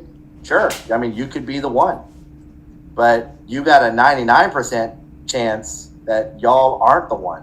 You see what I mean? And that's a higher probability. And when it comes to something like domestic violence or infidelity, or those aren't odds that I want to mess with. I want to go ahead and take that pain up front and realize, hey, this is not going to work. So I need, as bad as this sucks, I need to realize that, she cheated on me, or she punched me in my mouth. I need to get started on something else. I don't want to, but I have to, because probability is she's going to do it again. So I just need to move along. Now, could you be that one and do those things that you're trying to figure out? What are those steps that you could do to fix and salvage it? You can, but you're fighting against the odds. You're going into a very, very hard struggle in, stopping it from ever happening again. Because once it happens, it's likely it could happen again. That's not to say that everybody that cheats does it over and over again, but it does get a little bit easier, don't it? Yeah, and I think, like, when it comes to, like, what you said about the odds, right? I think the odds are the same on both sides. So the odds of the person staying are very high, and the odds of the person doing it again are very high. Exactly, but that's part of the cycle, because the person, it's exactly as like once the initial hitting starts, it's like something in your brain goes, I don't know, it's like human species bullshit. Something in the brain is just like, oh, like she stayed. Oh, that's weird. Okay, well, I guess it can happen again. And if it happens again, a lot of the time, at least so I've had a couple friends who have been in abusive relationships. And it's always like they're gonna feel awful after and try and apologize and try and be like, oh, I'm so sorry. It's just like the same old thing over and over just because of the beginning. Let's say you didn't hit them at all. As soon as you start, something in your brain just like triggers and lets you think that you could do it again for some reason to that person. And I remember me and Kaiser talking about this, and I was saying, like, I feel like it is explicit to that person. Let's say you're not violent, like go into a whole nother relationship after that one, and you've never hit her ever. You're good. But as soon as you just start that pattern, it's like you're just initiating it. You can't even help it. Your brain is now, it can't stop what the cycle now. That's what it feels like to me, at least from my firsthand experience. You know, it's just like, it's like a trigger. Well, here we are. It's turned on. The violent, abusive, domestic violence button is on now. That's part of our relationship. Yeah, I can see that, because it's kind of like, let's say that, yeah, if you've never done it before, there's no level for you to hit for you to do the thing. But now, if you've done it, now there's a level. So whenever you go past that level now, that's the reaction that comes from it. Exactly, yeah. So yeah, no, that wouldn't fly. I think that's 100. Bruh. Because I'm like, that's a lot. That's a lot. And then, those, like, I think I did a project on it before, like doing research on it. Domestic violence is crazy. Like, even when I was looking up information, like on like the website for it, they have like a hotline and stuff like that. The thing that was kind of mind blowing to me, like how crazy that is, they had, I guess I had switched from one tab to the other because I was doing research for my class. And me switching the tab, when I went back to it, it asked me like if I'm safe where I'm at. And then I'm like, what happens if I put no? So I clicked no, and then it literally popped up like 15 different websites, like different tabs, and closed them immediately, so that if someone were to check my history, it would say that I was looking at recipes and cooking tutorials. And it's like, that's the reality of people that are in those types of relationships, where it's like it's more than just kind of like just physical abuse. Is like a lot. It would have to be gaslighting. It would have to be emotional abuse. It just a lot of different things. So yeah, it's loaded. That don't fly. So that's what I'm thinking. Where it's like I think that it would have to, the amount of points for the topics that could be chosen from has to be more than the weight limit. Okay. In order for you to break the scale, or you never break the scale. Okay. There's never too much weight. Yeah, I get what you're saying. Okay, yeah, I can see that. So then, but then the thing is, how do you assign points to what thing? So that's what I was thinking. Like, let's say that if the weight limit is 100, right? Let's say that you can assign 120 points. So then you would assign 120 points, and you would put, whatever you put has to add up to like 120. And then once you kind of tally up what you've been feeling, you'll see what number it comes up to, and if it goes past 100. Okay. That's what I was thinking. Yeah, that makes sense. I like that. I think that can work. So what do you got so far? You got cheated, not eating my food. I think the not eating my food might be like a 120 for me. I'm trying to think. So yeah, domestic violence. That's a no. I'm trying to think what else would I not like? It's a hard one. Cause I like family stuff, but I also recognize issues that come with dealing with families. What do you mean? So I don't know. Are you saying I wouldn't want to have to force someone to be around my family if they don't want to be, if they have a reason for it. But I would still like for them to come around, if that makes sense. so you want a family? So if they don't like families on here, like what is? I'm not sure which one you're saying.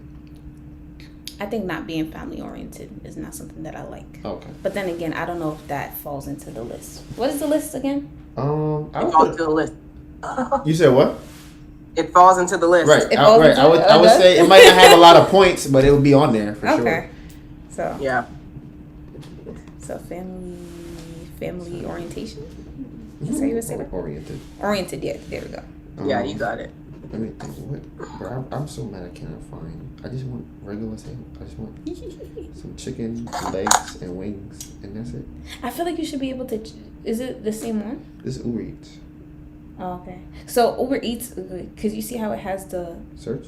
not the search, but the address. Yeah. I'm wondering if you can choose a different address. Oh well, this is because this I just. I ordered this damn food. Bro, I'm like this is so ridiculous. I feel like it should be much easier than this, and they only have certain combos, and I want to get a combo that is actually like either chicken legs or wings or something, but they only have a 3-piece for that, and they'll have a 5-piece for tenders, and I'm like, I want spicy wings and legs 5-piece. That's what I want. Let me see. They have a 4-piece. Yeah, I guess I'll do a 4-piece. I'll do a 4-piece. There you go. A 4-piece But one. they do not have Do you even have a coupon? fries. Nah. Oh man. Bruh, why do they not have... They got a biscuit. I can get a biscuit. I can add an extra biscuit. I don't want to add extra biscuit. Add regular extra signature side. Yeah, that's great. Spicy chicken sandwich combo. You said what? Bruh, but they don't be having no fries. Well, how you don't have fries? I'm about to call them. It might be, yeah. You know what it is? Their fryer might be broken. You need to go to another Popeyes if they ain't got no fryer. Bruh, that's crazy. We went They to ain't got no Chick-fil-A fries. after the craft fair, and their fryer was broken. That line was ridiculous. It was like we were in line for 2 hours before we got the food. Yeah. Crazy, and you can't leave. Where is this at? It's cars in front, cars in back. Parsons Can't Boulevard? leave. Oh, is this the new one? Yeah. No. Oh, that one's suspicious. It says Parsons, right? But this is a different one. Parsons is like is by the F train That's the new one. on Ideal. Yeah. So why didn't you show me this one? Either way. Oh, maybe that is Parsons. It is Parsons. Which one? That one, yeah. So I don't want that. But that one's suspicious. I wouldn't eat from there. Yeah. Bruh, I was watching you know RDC, right, Sarah? Maybe. Oh, okay. Yes. Yeah. They were they went to Popeyes. They went to like the worst reviewed Popeyes in the area. And bro, they went in there, they said, "Yo, can I get some ice on my drink?" They said, "We don't have no more ice." He was like, "What?" And then he ran out of ice. He's like, "Alright, can I use the bathroom?" He said, "Nah, the water's not working." He was like, okay. So he's like, "Can I get napkins?" If he ran out of napkins. Bruh, then there was a guy there was a guy in the back eating food while he was behind the register eating food while trying to take an order. And I'm like, Oh my nah, God. this is crazy. I'm like, No that's way. crazy. Yo, Popeyes be wildin'. Yeah. That's so crazy. When I was doing Uber Eats, I'd avoid that place like the plague. That's I can't judge them too much because I did my fair share of shenanigans when I was working at Starbucks. Of what? That's Starbucks, not Popeyes. That's what hold on, Who's that? Where's the monies? On the table? On the table. That's kind of this. Okay. Okay, just press the other thing too. Who you are trying to reach is not available to take.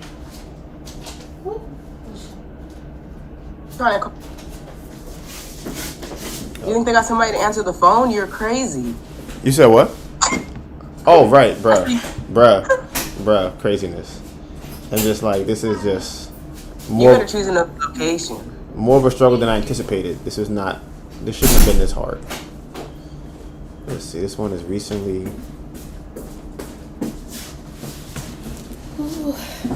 What? What's that? My Chinese food. I got Oh, wait, fried rice. wait, you ordered Chinese and he's ordering Popeyes? Yeah. That's so funny. I love it. Cause I can't do too much fast food. I can't do it. No, oh my gosh, I'm on the same boat. mean- I literally was gonna stop at McDonald's today, but I got some like Hawaiian food instead. Right, like I was just thinking about. I'm like, this is technically still fast food, but I need rice. I need rice. No, exactly, bitch. That's what I was at. I was like, I need Hello? some rice and some meat. And give me some Alright, little so, macaroni salad. Are you guys ready to eat?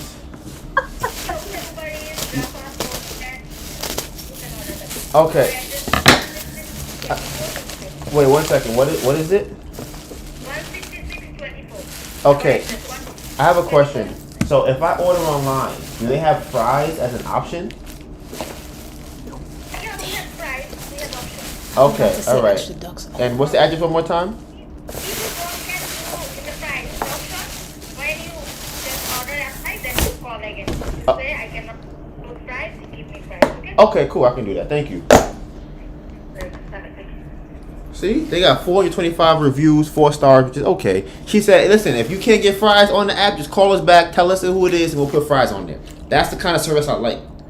No, where the fuck is that? They crazy. Bruh, I appreciate that. So now, I don't even know what address that was. I called. 16624 to Hillside. Okay. 16624. I forgot to say extra duck sauce, but I think I saved my duck sauce from the last time. Let's see, Popeyes. Oh, ASMR. It's a mukbang. Right. It's a mukbang. There you go. Okay. But So funny. We're in Discord. I can literally turn my camera on too. Oh. That's so funny. weird. Let me go to where? How I get there? Yeah, put that up there. Which one? This one? Yeah. Mm-hmm. So, let's see.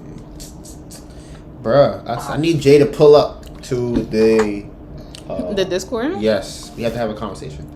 Me and Jay, and then who was it? Enigma told Melissa to break up with me. We gotta have a conversation. Who else? I think that Jay guy's just heckling you guys. Right? That's what Tori was saying too. He's just up in the stands yelling while you're down there playing ball. You know. Right? I agree with that part. I feel like he wants to get in the game and he's not in the game. That's what I feel like. And I don't know. Don't get me wrong. I told you in the DM that I didn't disagree with some of the things he was saying. Like I didn't disagree with most of what he was saying. I just think that he can deliver it a little bit different, or maybe hit you up with a message with that kind of stuff. It'll come across more sincere to you. Okay, right. I remember that you did say that. Okay, so yeah, remember me and you were having a conversation about why do I think credit's important, and what else was it? Debt. How I view debt and some thoughts that I have on debt. Okay, yeah. Can you go deeper into that? You said if we get on a video or audio, you would go deeper. You want to do that? Yeah, it's just easier to talk with that way, right? Yeah. Instead of going back and forth. I've been Terry and I, my wife Terry, and I have been working these last few years. So in 2015, I retired from the Marine Corps. So I did 21 years in the Marine Corps. Wasn't like a big investor or any of that stuff. Wasn't big into money. I just, went off and joined the Marine Corps, and then decided 21 years later that, hey, after this gig's up, I'm done. I'm done deploying. I'm done leaving the country. I'm done, being away from the family, all that stuff. So before we retired, the only kind of real thing that we started doing was like saving money, and we bought a house and stuff like, the stuff you're supposed to do, right? Mm-hmm. And we were able to retire, and luckily it coincided that Terry wanted to start her career at the same time. So she wanted to go off and begin, life in the workforce. kind of wanted to, go up the corporate ladder, so to speak, and kind of reach some of her goals. So that worked out great for me. Now I got to, put the kids on the bus and do that type of stuff while she went out. We flipped roles. Does that make sense? Mm-hmm. Yeah, that's cool. And along the lines, the only way we were gonna be able to pull this off was for us to, number one, when I retired, we had to get real fast about money. Money wasn't flowing in like it used to. We also had to cut back on debt, make sure that we weren't, owing too much here, too much there, or before long, the whole plan was going to kind of get skewed and screwed up a little bit. So we kind of stuck to the plan, and in doing so and controlling debt and all that stuff, it really has made it kind of a stress-free process for us to continue on in this way, if that makes sense. So debt, I believe, debt is something you definitely want to keep low if possible. Don't get me wrong. There's good and bad debt. There's definitely good debt. Go buy a house, and as long as you're busting your ass to pay it off and get out from under that loan as fast as you can, because amortization tables and all that. The longer you go into that loan, you end up paying hundreds of thousands of dollars back in interest and whatnot. So get out of that loan as fast as you can. Get out of debt as fast as you can. That's kind of like what we live by, which differs from you guys a lot. And, Terry and I, we've watched your shows in the family room on the big TV, and we definitely differ. Like, our opinions differ from what you guys and your opinions are, which that's fine. Everybody's got a different approach, right? And that's not to say that what you guys are doing wrong. Just, what Jay's saying, I don't completely disagree with him at all. I just disagree with his delivery, so to speak. It almost comes off like it's from the sidelines instead of giving you this is why. Instead of him telling you why it's important to him and what it's doing for him, he's kind of just telling you the message. You know what I mean? Yeah. Yeah. And then credit. So we go back to opportunity. Everything is to me, everything's about opportunity. The better your credit is. I'm not saying that credit's important, because we know, just like I think you said it in a recent show, outside of buying a house and buying a car, really, how much do you use credit for? Right. Barely. You really don't. I mean, it's other than that flex when you're showing somebody your 800 plus credit score or something like that. It really doesn't do anything for you. But it is opportunity. And I only say this because, and it's just like debt and having collateral. I believe it all intertwines into more opportunity. The more collateral you have, capital. The more capital you have, the lower your debt is, and the higher your credit score. All you're doing is increasing your probability of good things happening. That's not to say that you can't without those things. That's not to say that. I'm just talking about increasing your probability. So if you have higher credit, you have more capital available for when opportunity opens up, and you have low debt. All these things come together to increase your chances. Not saying that you can't do it, without having those three things in check. It's just saying it increases the likelihood, the probability that it could happen for you. Does that make sense? Yeah, I think it, like you said, it's a different approach to it. And one of the things I was trying to make a point to in the videos on the podcast is that there is a way to do both. There's a way to utilize debt to move forward, and there's a way to utilize paying cash for things to move forward and not being in debt.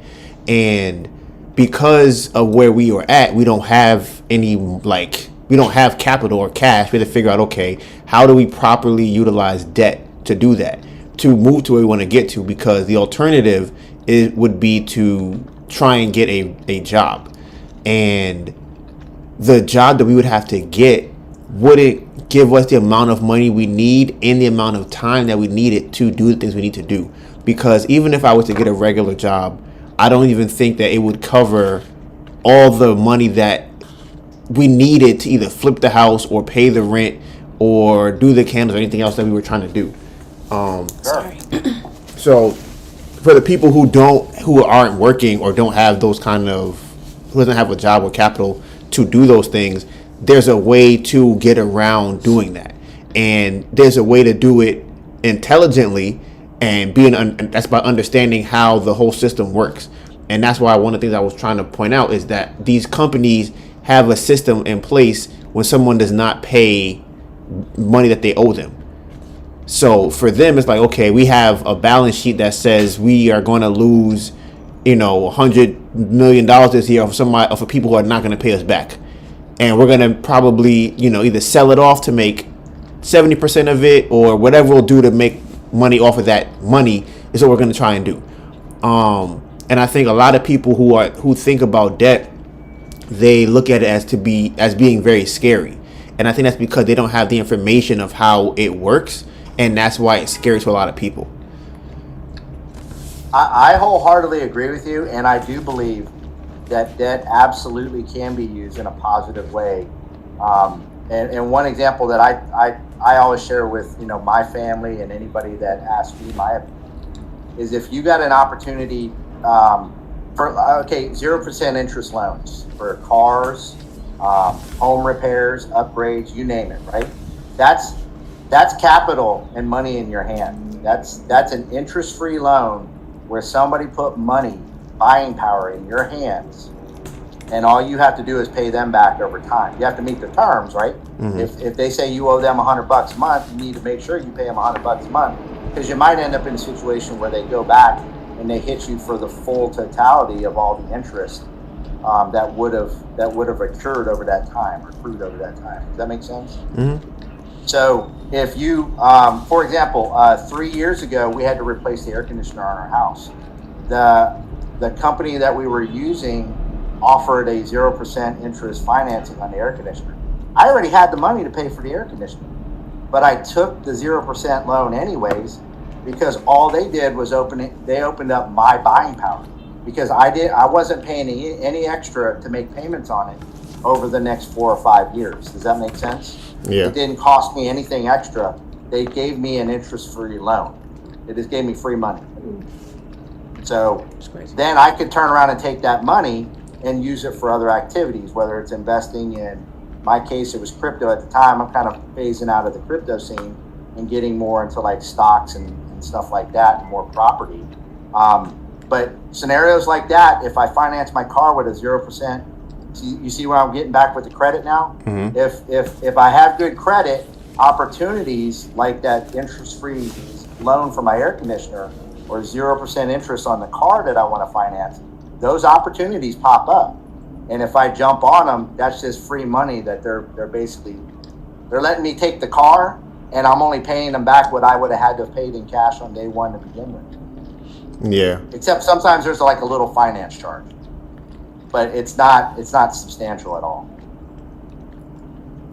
Yeah, for me, I'm like, because we didn't, or it's kind of, well, we're getting better now as far as having money, but didn't have the money before, I'm thinking the most important thing to do is to get money, like to actually accumulate capital, because even with a high credit score and no income, you still won't get much access to capital, because they still want to see. Absolutely agree. Capital is more important than credit. Right. And to me, that's what I was trying to tell people, where it's like, okay, I can pay off the rent I owe, or I could pay off the car note, whatever other bills we might have or debt we might have, but now we don't have capital.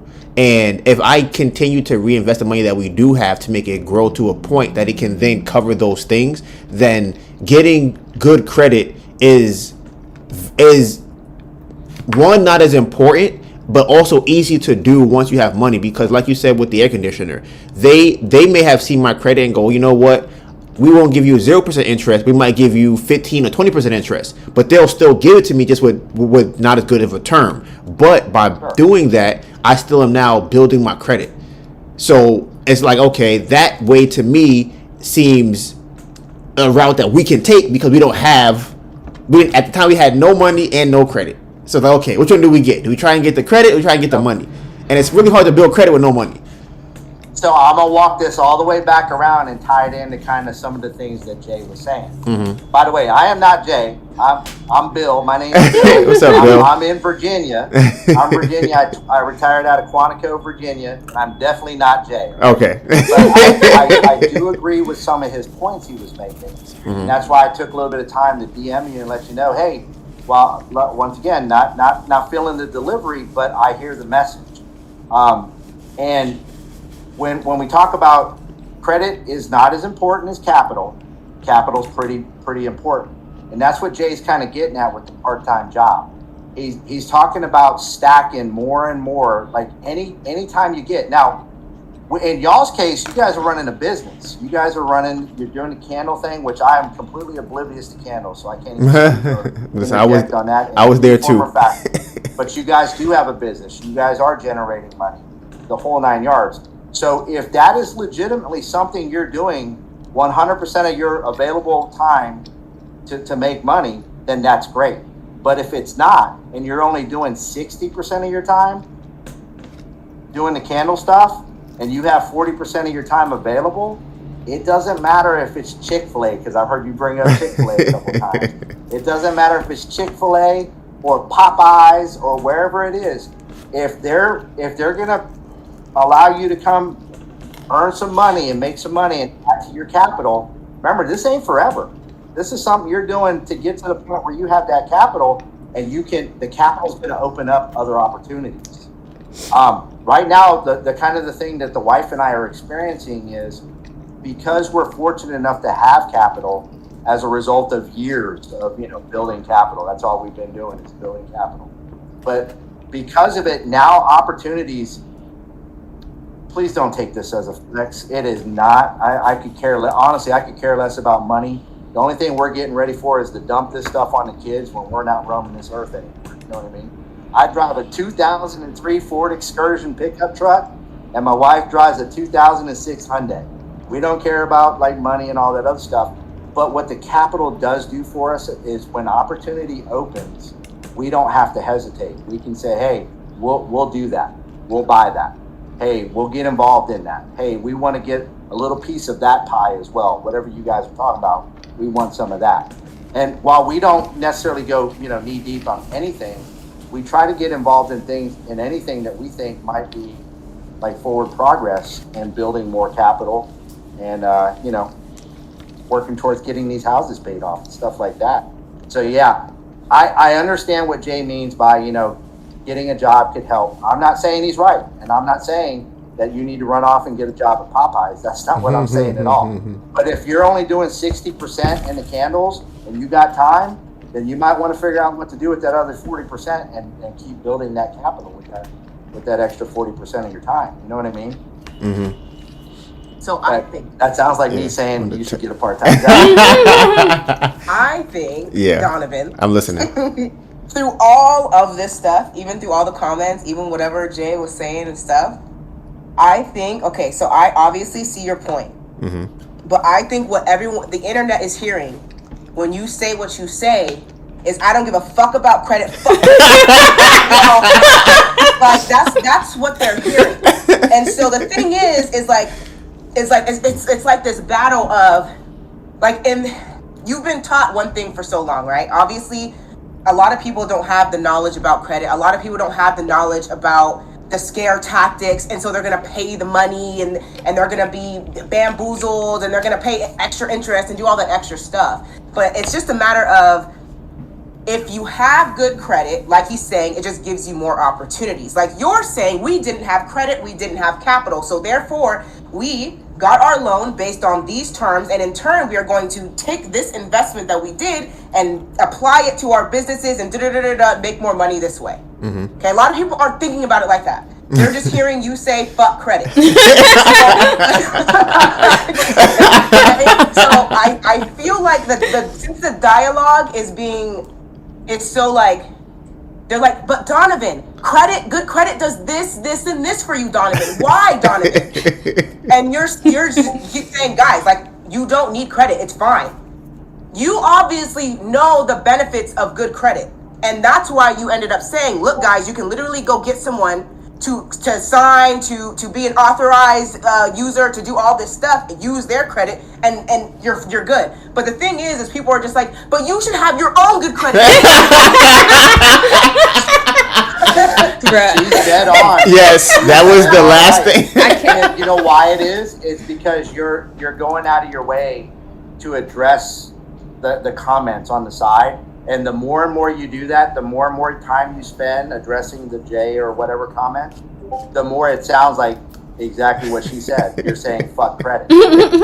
She's dead on. You are full and well aware of all the benefits of having excellent, great credit. You are well aware. That is just not your situation right now. So you are doing what you can in your situation, which is what your podcast has been about this entire time. Right. And you are educating people, letting people know, look, guys, we don't have great credit, but look at what we're doing. And in that, look at all the topsy-turvy and stuff like that. I'm not telling you to do exactly what I'm doing, right? Mm-hmm. But you're learning from my experience. And I'm also teaching you that I have this amount of debt and they're trying to scare me, and no, I know my rights. It's not going to work. Mm-hmm. And if people don't know that. People need to know that. It baffles my mind. People, and there was a freaking a medical bill that went to my credit, right? Mm-hmm. It was like, obviously it was mine, obviously. Mm-hmm. And it was like $4,600. And I'm just like, no. I went to dispute and bye-bye. It's gone. Many of people are going to go, oh God, this is on my credit. It's over. I have to pay it. I must now. Like people act that way because people don't know. The thing is I have great credit and I understand the benefits. The thing is, when you have money, they will try and give you more money. I always found it more interesting that when you're broke, they want to charge you fees. They want to do more and make you more broke. So crazy. It's just it is just like a reality of the situation. And the thing is I understand everything that you say. When you say it, your intention, why you do it, all this stuff. But people aren't hearing that and internalizing that. They're not thinking, like the way you said, if you aren't an entrepreneur, you probably won't get it. You probably won't understand what this is. And also, at part of the part-time job, there's a reason why a lot of entrepreneurs and people that just decide to step away from that traditional work, 9-to-5, stuff like that, just like they're going to stay away from there. I obviously don't like it. I think that they like you were trying to do the spreadsheets, you find other avenues to make money. You freelance. You use your skills to do different things. You don't go work at Chick-fil-A.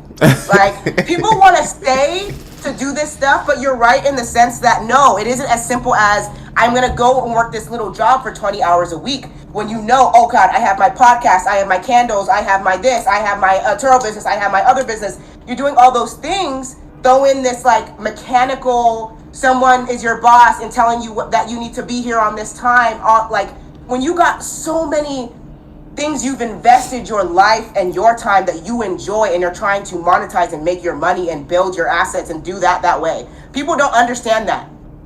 I think it's crazy. Because like, especially with the job part, because I got a job. I got multiple jobs. No, I can't get a job. That's the thing too about your journey is people are all going to jump in right now. Right. And say what they want to say and not know the context of everything you've been through, the jobs you've worked, how much you've worked, regular jobs, and now you've built this business, and they're seeing that, oh, you guys are down here though, like you could be up here if you don't know. You don't even know the path that we're on, the journey you've been through. Hey, that's dead on. That's how I ended up watching this channel. And this, I'm just being real with y'all. I don't know you. We're probably not going to meet, but that's exactly how I ended up watching the channel. I flicking through, and then I think it was a Turo one that you mentioned before. But then I started looking through some of the other videos and stuff, and I was like, man, how do they even, like, how does this work? And you know how you know when you turn on the news, right? What are you expecting to see? A disaster, right? You want to see, like, how's the guy down the street doing? Because that's going to make your day. That's why people watch the news. You don't watch the news to get motivated. Mm-hmm. You don't, oh, that's great. They did that for the school. No, you don't watch the news for that. You watch the news, and that's why people end up flipping through other people's channels. They're like, how does that even work? I got to see this happen. And now I'm hooked. Now I'm watching it happen. But that's how it happens. Yeah, I think, like I said, that to me that's part of it, because what you're saying is true, and I think the best content is the most honest content. And depending, like if people, like Sarah was saying, there are people who just now found the channel. But if you look at it from 2 years ago, I am going to work every single day. Like I am at work every day. Right. I'm even saying, I have great credit. My credit is amazing. Look how we got this house with my credit. This is Melissa's credit wasn't good, so we had to use mine to get the house, and we did it. And then, and I just, to me, it's funny because I know what happened before. So I'm like, listen, I have tried that. I'm telling you for where we are right now, and I think what you're saying too, Sarah, is very true in the sense of, if I was to be more specific in terms of the time of when I say it, like if I said, fuck credit right now for me, then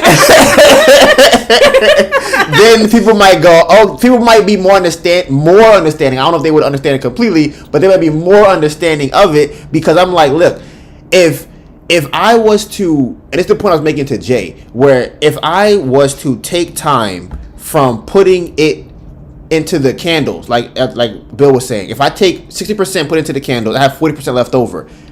To me, that extra 40% wouldn't be a good investment to putting into getting a regular job, or a job for my skill set. I don't want to say that. A job that I can easily get to, because I don't think I can just walk into a career and go, hey, I want to make $40 an hour right now. I want to choose my schedule. I want my schedule to be from 1 p.m. to 2:30 on Wednesday. On Friday, I need to be from 5 p.m. to 6:15 p.m. It's like, that is somebody that has went to school or has been doing a job for a very long time to be able to make those decisions. For me, where I'm at, I would have to go to the fill out the application for a regular job. They would give me my hours, and then I would have to go, okay, I'm going to try and make my other schedule where I do the candles work around this. So I'm like, for where I'm at right now, it would be better for me to do nothing on those other days than to try to find a job, because the job that I would possibly find would only interfere with what I'm doing with the candles.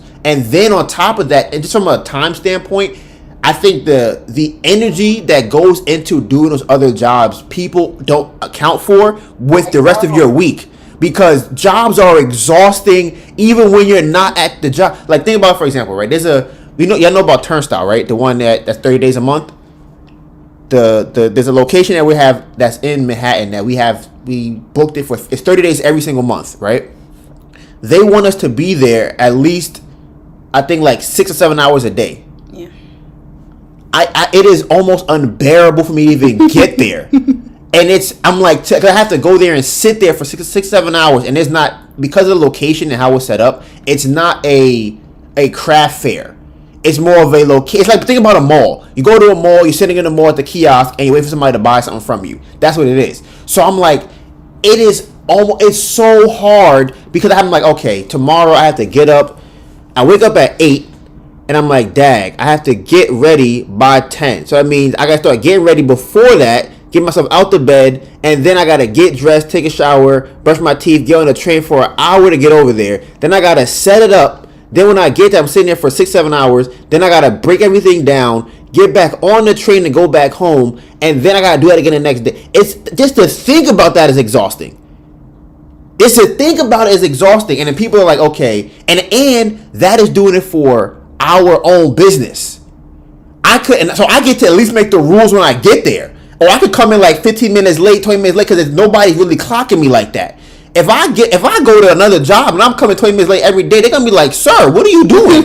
What you mean what? The train? Nah, you should have left 2 hours early. You should have been here 15 minutes late. So I'm like, for where we're at right now, and obviously this is, I think something that gets overlooked too, is a lot of the comments have carried over from like 2 months ago, and we're in a very different spot from then to now. So back then we weren't doing the candles as consistently, so we weren't making $8,000 a month from the candles. That just now happened this last month. Mm-hmm. So, but the comments still carried over, which again is part of YouTube. So I don't really hold nobody, to that. But I'm like, getting a job now, that's tough. That's tough. Well, keep in mind when I spoke about the 40%, I'm only speaking from a very limited perspective of like civilian life. All I did was I just when I was 18, I joined the military, and then 21 years later, I retired. Like, so I don't have a whole I don't know how it is in the quote real world. We always talk about the real world outside of the military because civilians work. Like everybody thinks the military is like a tough life. It's hard, blah blah blah. It's very dependable and it's very steady and it's very predictable. Civilian world is absolutely not, and I see that every single day with my wife. So when I talk about like your 40% that you're not working on something, that's mostly due to ignorance, my own ignorance of civilian life and how it works. Like in my mind, I'm thinking that there's some magic job on the internet just because I found ways to make money on the internet. You know what I mean? But that might not actually be true for everybody, and that might not be very common. I just don't know it because I haven't had to go compare. That's why I find it great that we sit down and we have these conversations and we talk because I learn more about what it takes for you to make your whole setup over at the Turnstile, which I know, like I said, I don't know nothing about that stuff. I've been to Manhattan plenty of times. I'm not familiar with life there. You know what I mean? I don't live it. Nor do I have anything to do with running a business or manufacturing candles or anything like that.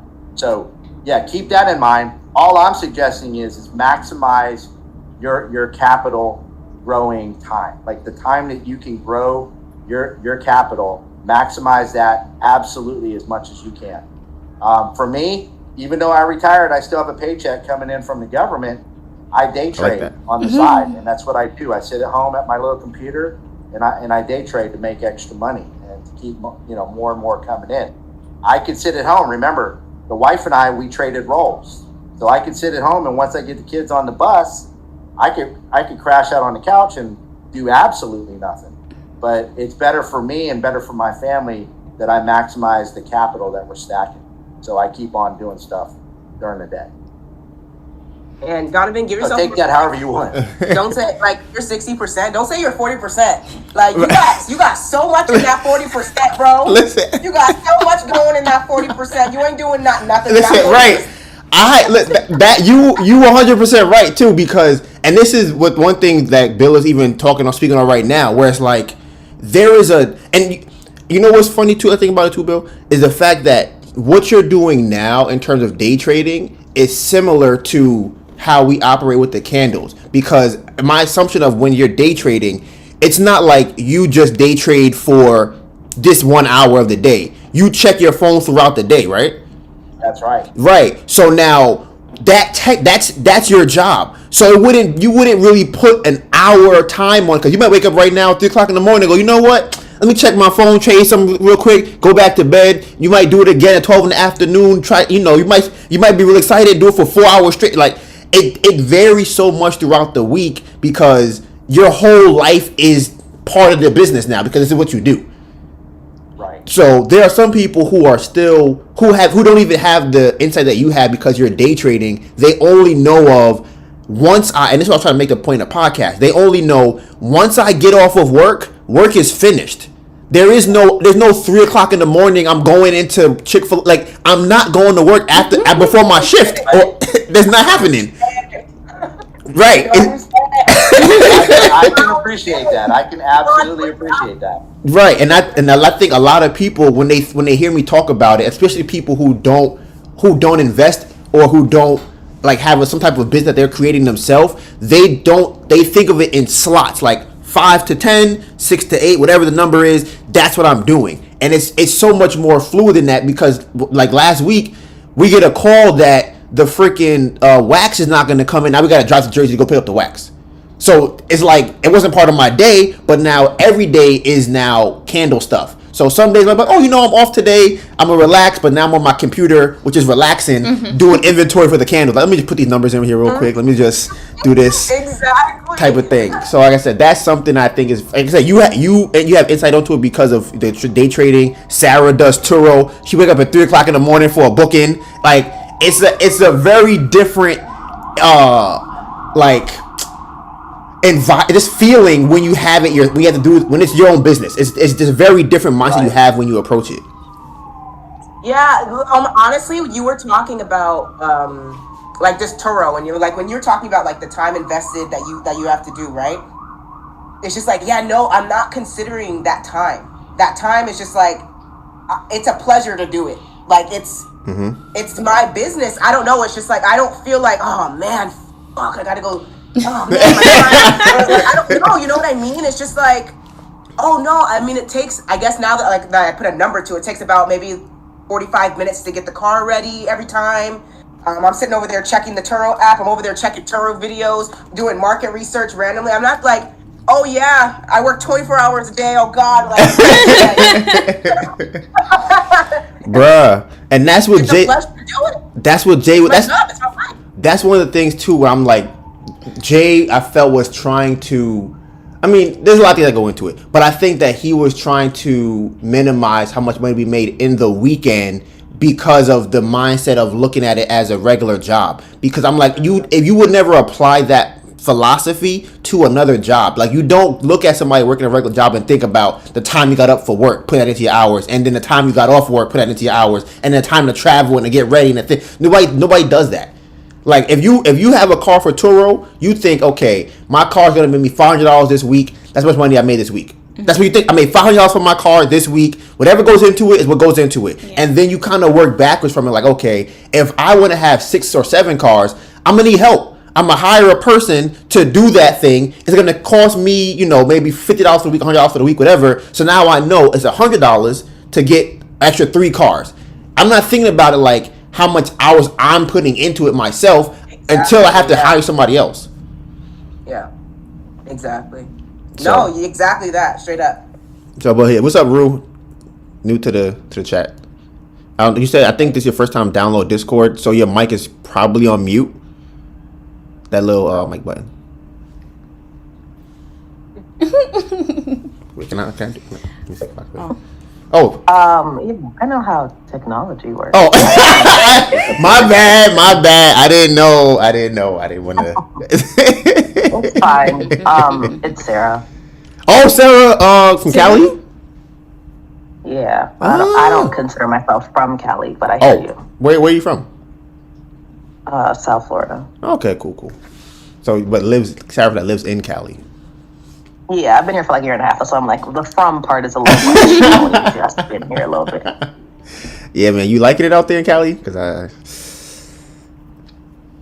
the weather's cool. They pay well. Okay.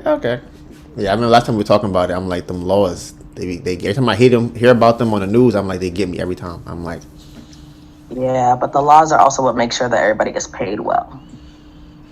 So, like, people get mad at them, and I guess they talk about them, but I feel that way about Florida. They used to talk about hurricanes, and I'm like, we're having hurricane parties. What are y'all talking about? No, that's we off from work. That's hilarious. Like, we stared at the news, like, but are we going to get off from work? Like, how many days are the roads going to be closed? Like, that's the thing. It's not what that is. So... Yeah, the funny thing about that, people have rights here. It's interesting. Oh yeah, that's not very common in other places. No, it's not. That's why I'm always like, it's so weird. You got a right to do that, or they're like, don't let them talk to you like that. Okay. But I think something that's similar to that is how, because I'm from New York, I think the violence thing would be the one that we have, where they talk about how violent it is here, and I'm like, where? Like, I don't be seeing this rampant violence they talk about. But if you go on the news, you will see it. Like, it is a war zone here. And if you go outside, you're going to get jumped in a train station. You're going to get kicked onto the train. They're going to rob your car. And I do think that it's very interesting that when you talk to somebody that's from a place, it's usually like an exaggerated stereotype of that place that everybody else thinks about when they think about whatever that place would probably be. Yeah, I got asked, like, because they all know I'm from Florida, I got asked maybe 25 times about the hurricane. And I was like, yeah, no. Like, that's not really how we react to hurricanes. I'm like, I'm not even saying, like, sometimes things crazy happen, but it's just like, all right, I got to rebuild. No one's really, like, as... I'm like, hurricane parties are a real thing. And they changed a lot of, after, like, Hurricane Andrew, which was forever ago, it changed a lot of, like, how the window thickness and like there's certain stuff that that they changed. So a lot of times it's not as bad of a damage. The people who always are going to feel it more are the people who want to live on the beach. Yeah, because, you know, the water be coming in. You can't really stop that. But you know when you in a flood zone, like all those people are like, all right, it's time to evacuate. You know, they tell you, you know where you at. Yeah, that makes sense. I could definitely see that because if, you're from there. Like, you're like, yo, listen, I know I bought my beach. It has a nice view, and sometimes if the hurricane come, I'm gonna have to be the first to leave because it's gonna get real wet. Yeah. You know, flooding and damage of that kind of stuff is really where the biggest part comes because that's what affects the electricity. All that is really from like rain and wind.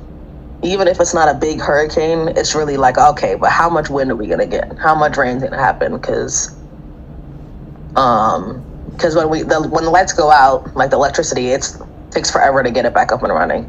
So you could be out for like 2-3 weeks, like zero exaggeration. Jeez. So everybody got a generator. You know, it's just those kind of things. People be grilling outside. You know, you gotta do what you gotta do. Do you feel like the stereotype of the people in Cali as far as the whole like the fake thing, is that real? I work a real job. Oh. So, you know when you like, I feel like all that is implying that I'm like hanging out with influencers, but because I go to like a real job and like see other real people who also work real jobs, and a lot of their like, you know, partners and spouses also work, you know, like. Yeah, but see, okay. This is the thing. I'm around a lot of people who have real jobs, so no, they're like ironically like super nice. My mom's like here right now doing like a travel nurse contract, and she said the same thing. She's like, they're so nice. I was like, I know, isn't it weird? Because you just don't think they're gonna be nice. You think they're gonna be like stuck up and whatever, but like they're crazy nice. Like it's a little too much for me sometimes because it's not what we do. in South Florida. South Florida is more like New York in that capacity. We're not really doing that. You say morning and then you keep it moving. Like that's it. We don't really ask you how you feeling for real, but they like really want to know, and it's just the craziest thing. Yeah, I thought it was more of people trying to, I forgot what they call it, but like the upward mobility type thing, and everybody's just trying to get promotion, so they're just kissing ass everywhere. But I could see how that could be mostly ascribed to like entertainment type of industries, like influencers, actors, musicians, and things like that. Yeah, I meet actors. They just seem like regular people most of the time. Interesting.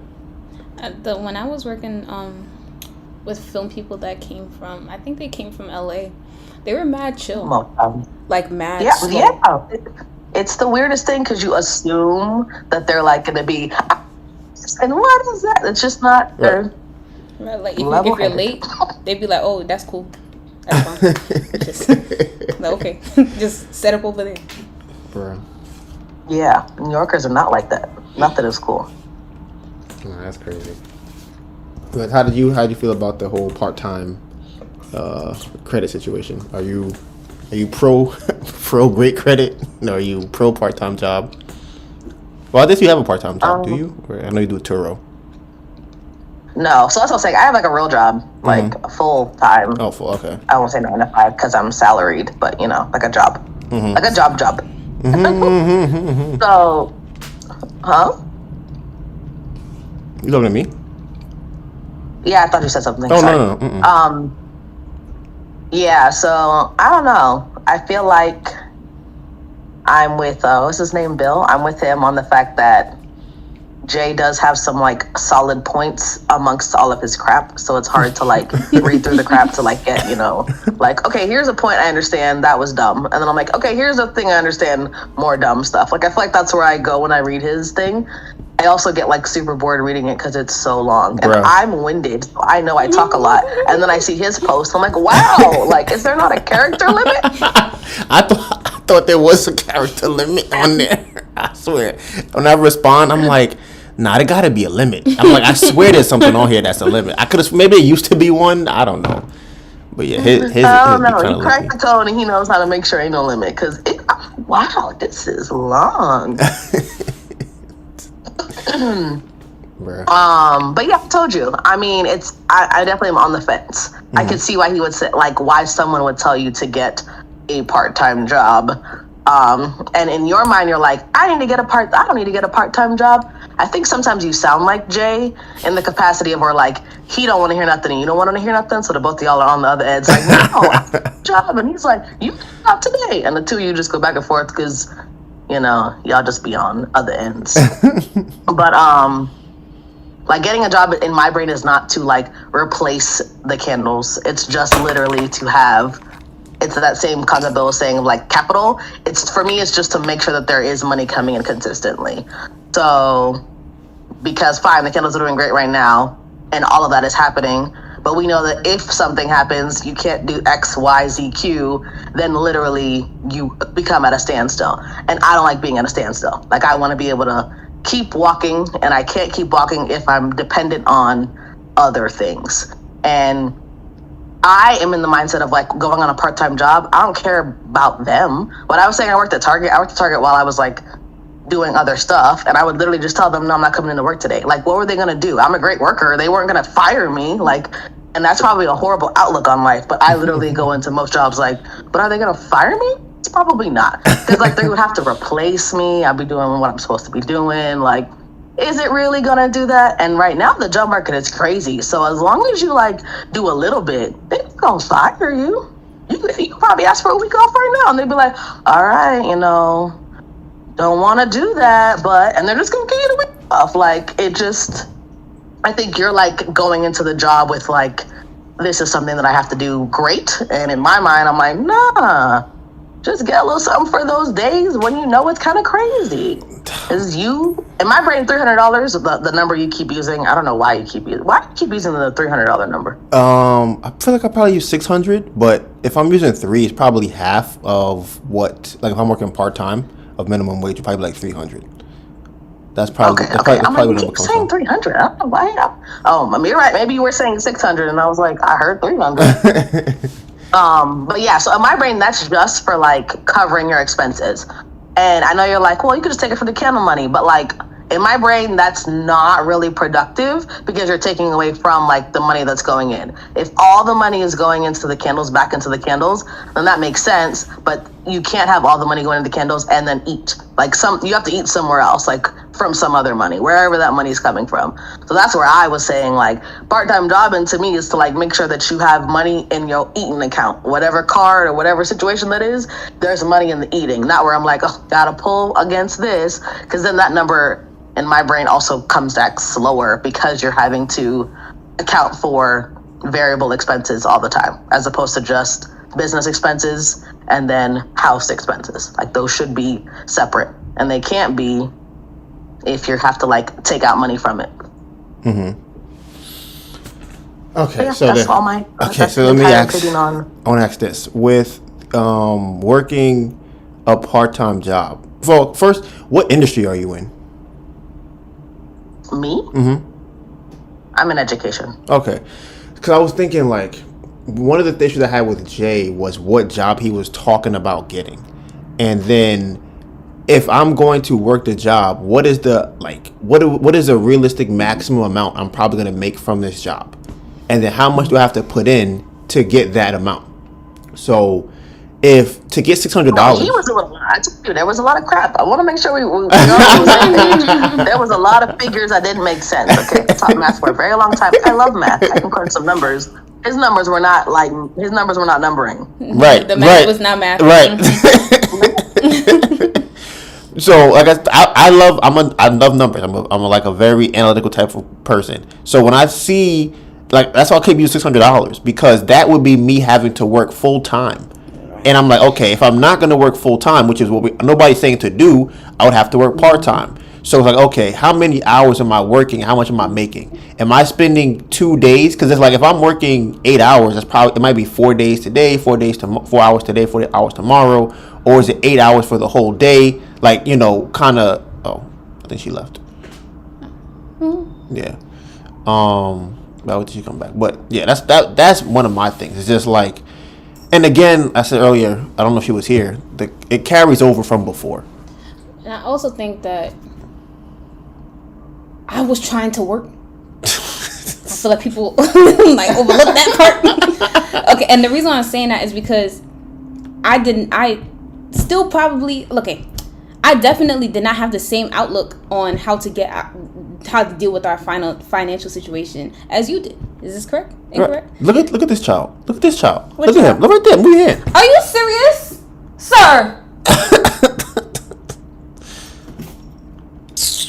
Bro. That was our cat. But I did not have the same approach for it as you did, where it's like I was getting the job. Honestly, when we took the 3 weeks, when we could not book a craft fair for the 3 weeks, and even prior to that, I was learning UX UI design, fully prepared to enter the workforce as a UX UI designer. A whole career path. Second one would have been because I started doing the film. Bro, people forgot that you took your appraiser license. I have my real estate license, and this is in case we wanted to make money. But I'm like, when I lay out everything in front of me, it doesn't make sense to do. I was doing the job. I was going to work 12-hour days, and it did not. It makes more sense to do the candles than it does to do that. Yeah. Hold on. What is this? What do you hear? It's probably the door. You can hear me, Sarah? Or Taru? Yeah. Okay. I got a phone call, so then Okay, cool. Yeah, that was my thing is just always like people talk about the money, but they don't address the time and the energy that it takes to get that money.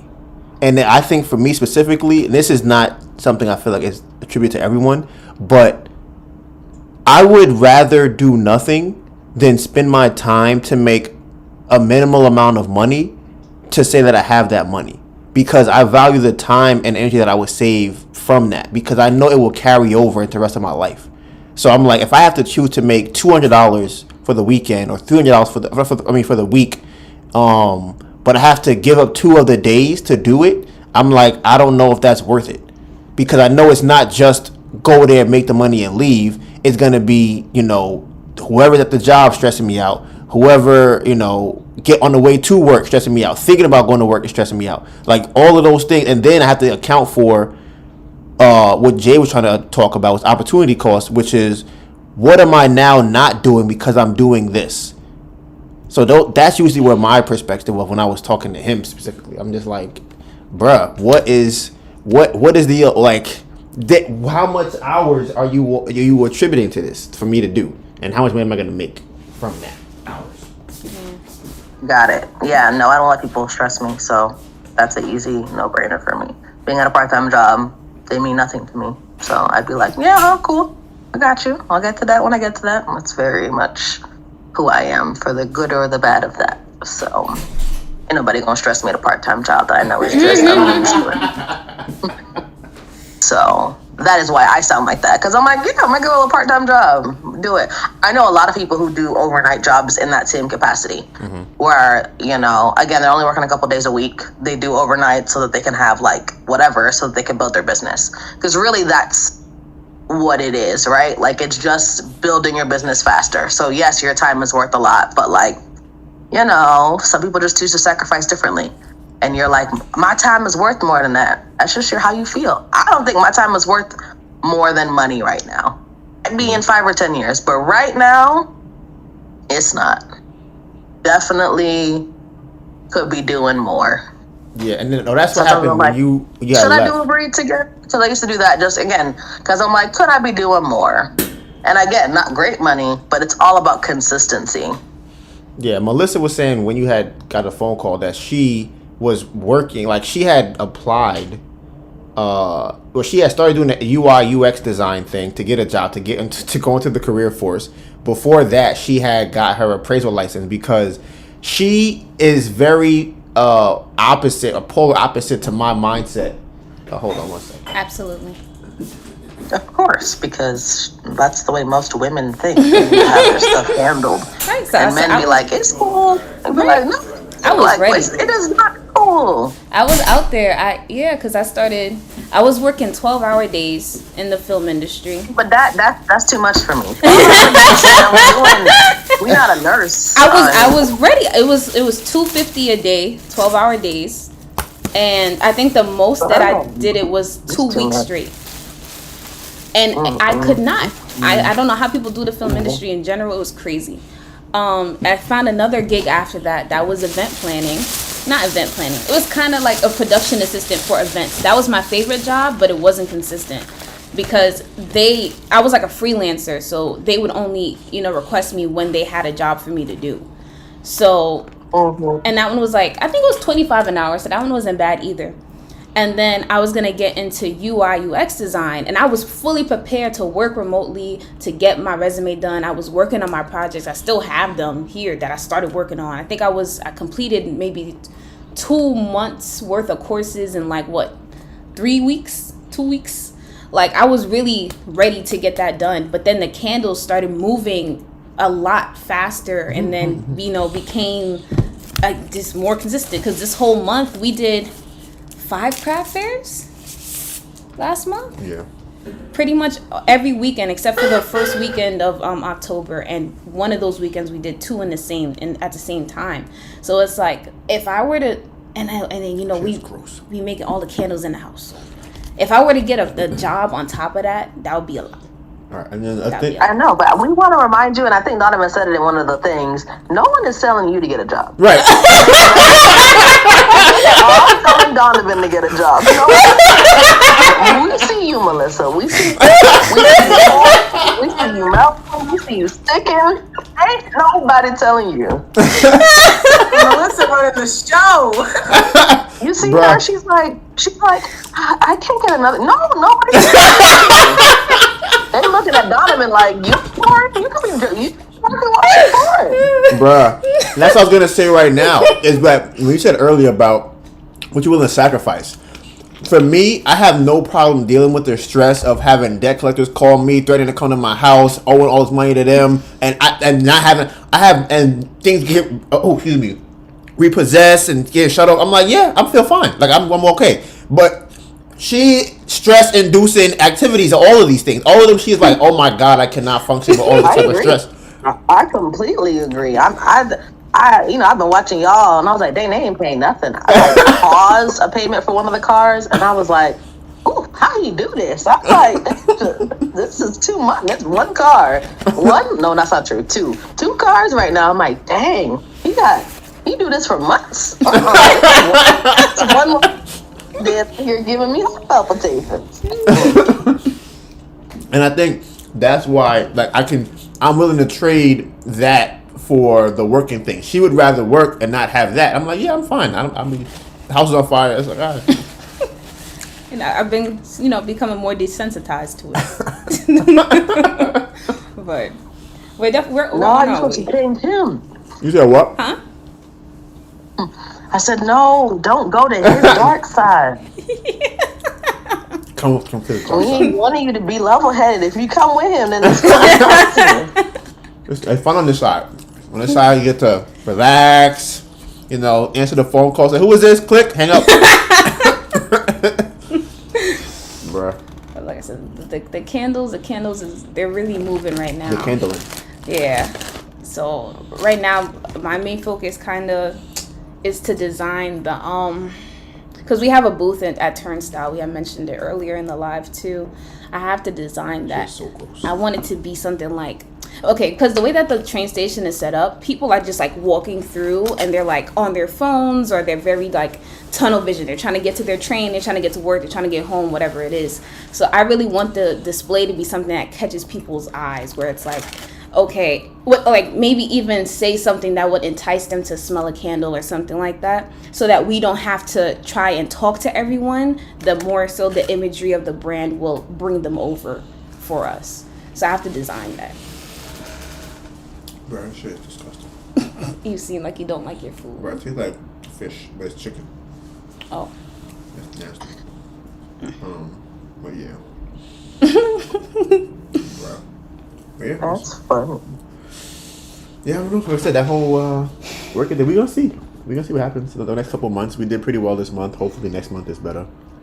Yeah. Everything is set up. So Sarah, I know you. Well, Sarah. Funny enough, y'all both are Sarah. There's Sarah who camera you can see, and then there's Sarah who camera you can't see. And y'all both do Turo. I'm always talking about y'all in the comments to everybody. I'm like, listen, I know 2 Sarahs right now doing Turo. And I'm like, if they want Turo advice, pull up and ask them. Because they do better tours better than I do. But I'm gonna call Florida Sarah. I'm gonna call her Rue. Instead. What do you want to do with? Yes, that is what they call me. What do you want to do with the I guess like the future of your Turo thing? I know you told me your man was thinking about getting some more cars. Are you planning on retiring from your actual job and doing that full time, or are you gonna just kind of keep doing it part time? Nah, I just told you I'm Melissa, but worse. Like, I can't stop my job and that be the money that we living off of. That can't be it. How much money would you guys have to make from Turo for you to not do it anymore? Ooh, that's a good question. That sounds like a question he would ask me.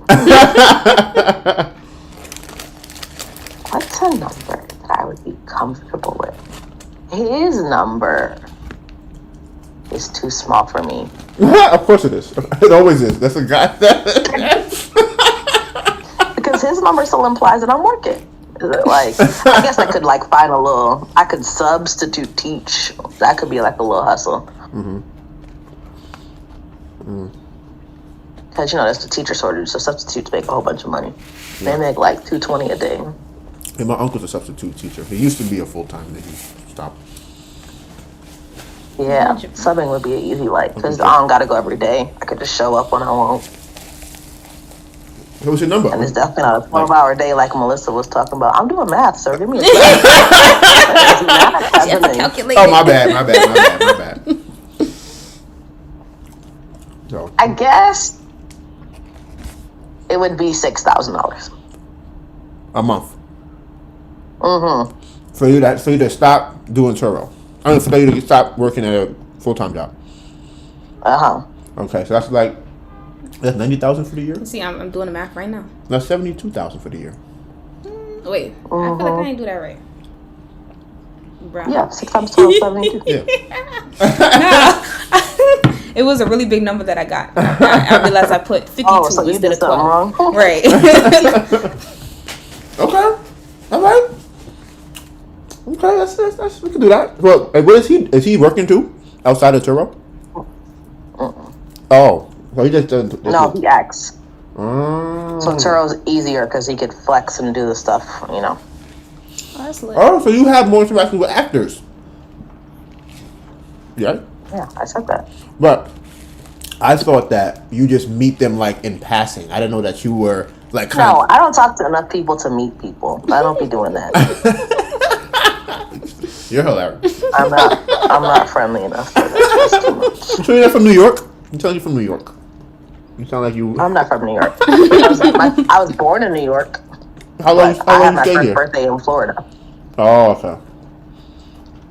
Yeah. Actually, obviously, I got to meet more people from Florida because you sound very much like you have a New York energy. Right. I'm like, maybe being born there is enough. What borough were you born I'm in? Caribbean. That probably. Oh, yes. Yep. That is it. That is 100% what it is. Absolutely. Yes. What are you trying to say, sir? Exactly what I said. That's what it is. It is definitely the Caribbean. It's the way he let all it off. I don't even know he acted like that. He's Caribbean himself, so don't let Donovan Don't let Donovan act up. Don't help fool you. I'm not. I am the least Caribbean man you will find ever. He's Caribbean as well. So I have. Let me see. How to describe it? Me. My dad has a mother who was born in Jamaica, right? But he exactly. No, go back. Try again. I have a dad who has a mother who was born. Grandmother. Well, we can say that too if you want to. Who was born in Jamaica. Well, I need to be able to travel with you, so I can't travel with you in this weird place you were giving me. Okay, so because of how he was brought up with almost pretty much no Jamaicanness in him at all, right? Then he raised me with even less Jamaican than he had in him. Okay. My Got it. mother They're a is couple- zero couple Jamaican. generation. removed. Exactly. So we didn't even. I didn't oxtail. Don't even eat oxtail. Like no Caribbean. Missed out. When I say an S on oxtails, that's how bad it is when I'm being Caribbean. That's what I'm trying to say. I'm not. It's ridiculous. I'm not. I am There ain't not. no S on that word. That's She remind exactly. me of Neffy. And that's my point, is that I am so far removed. I'm like, for me to say I'm Jamaican, I feel like it'd be an insult to Jamaican. So I just don't say it.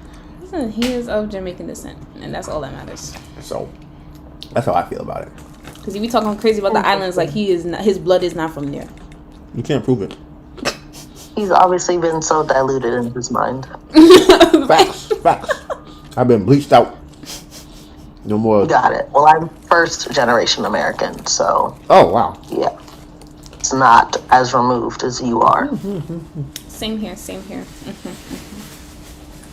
Both your parents are Caribbean? My dad is Puerto Rican. Okay. My mom is Guyanese. Okay. I'm like, maybe if you had two, but I'm like, yeah. You got 1 and 1. What he said?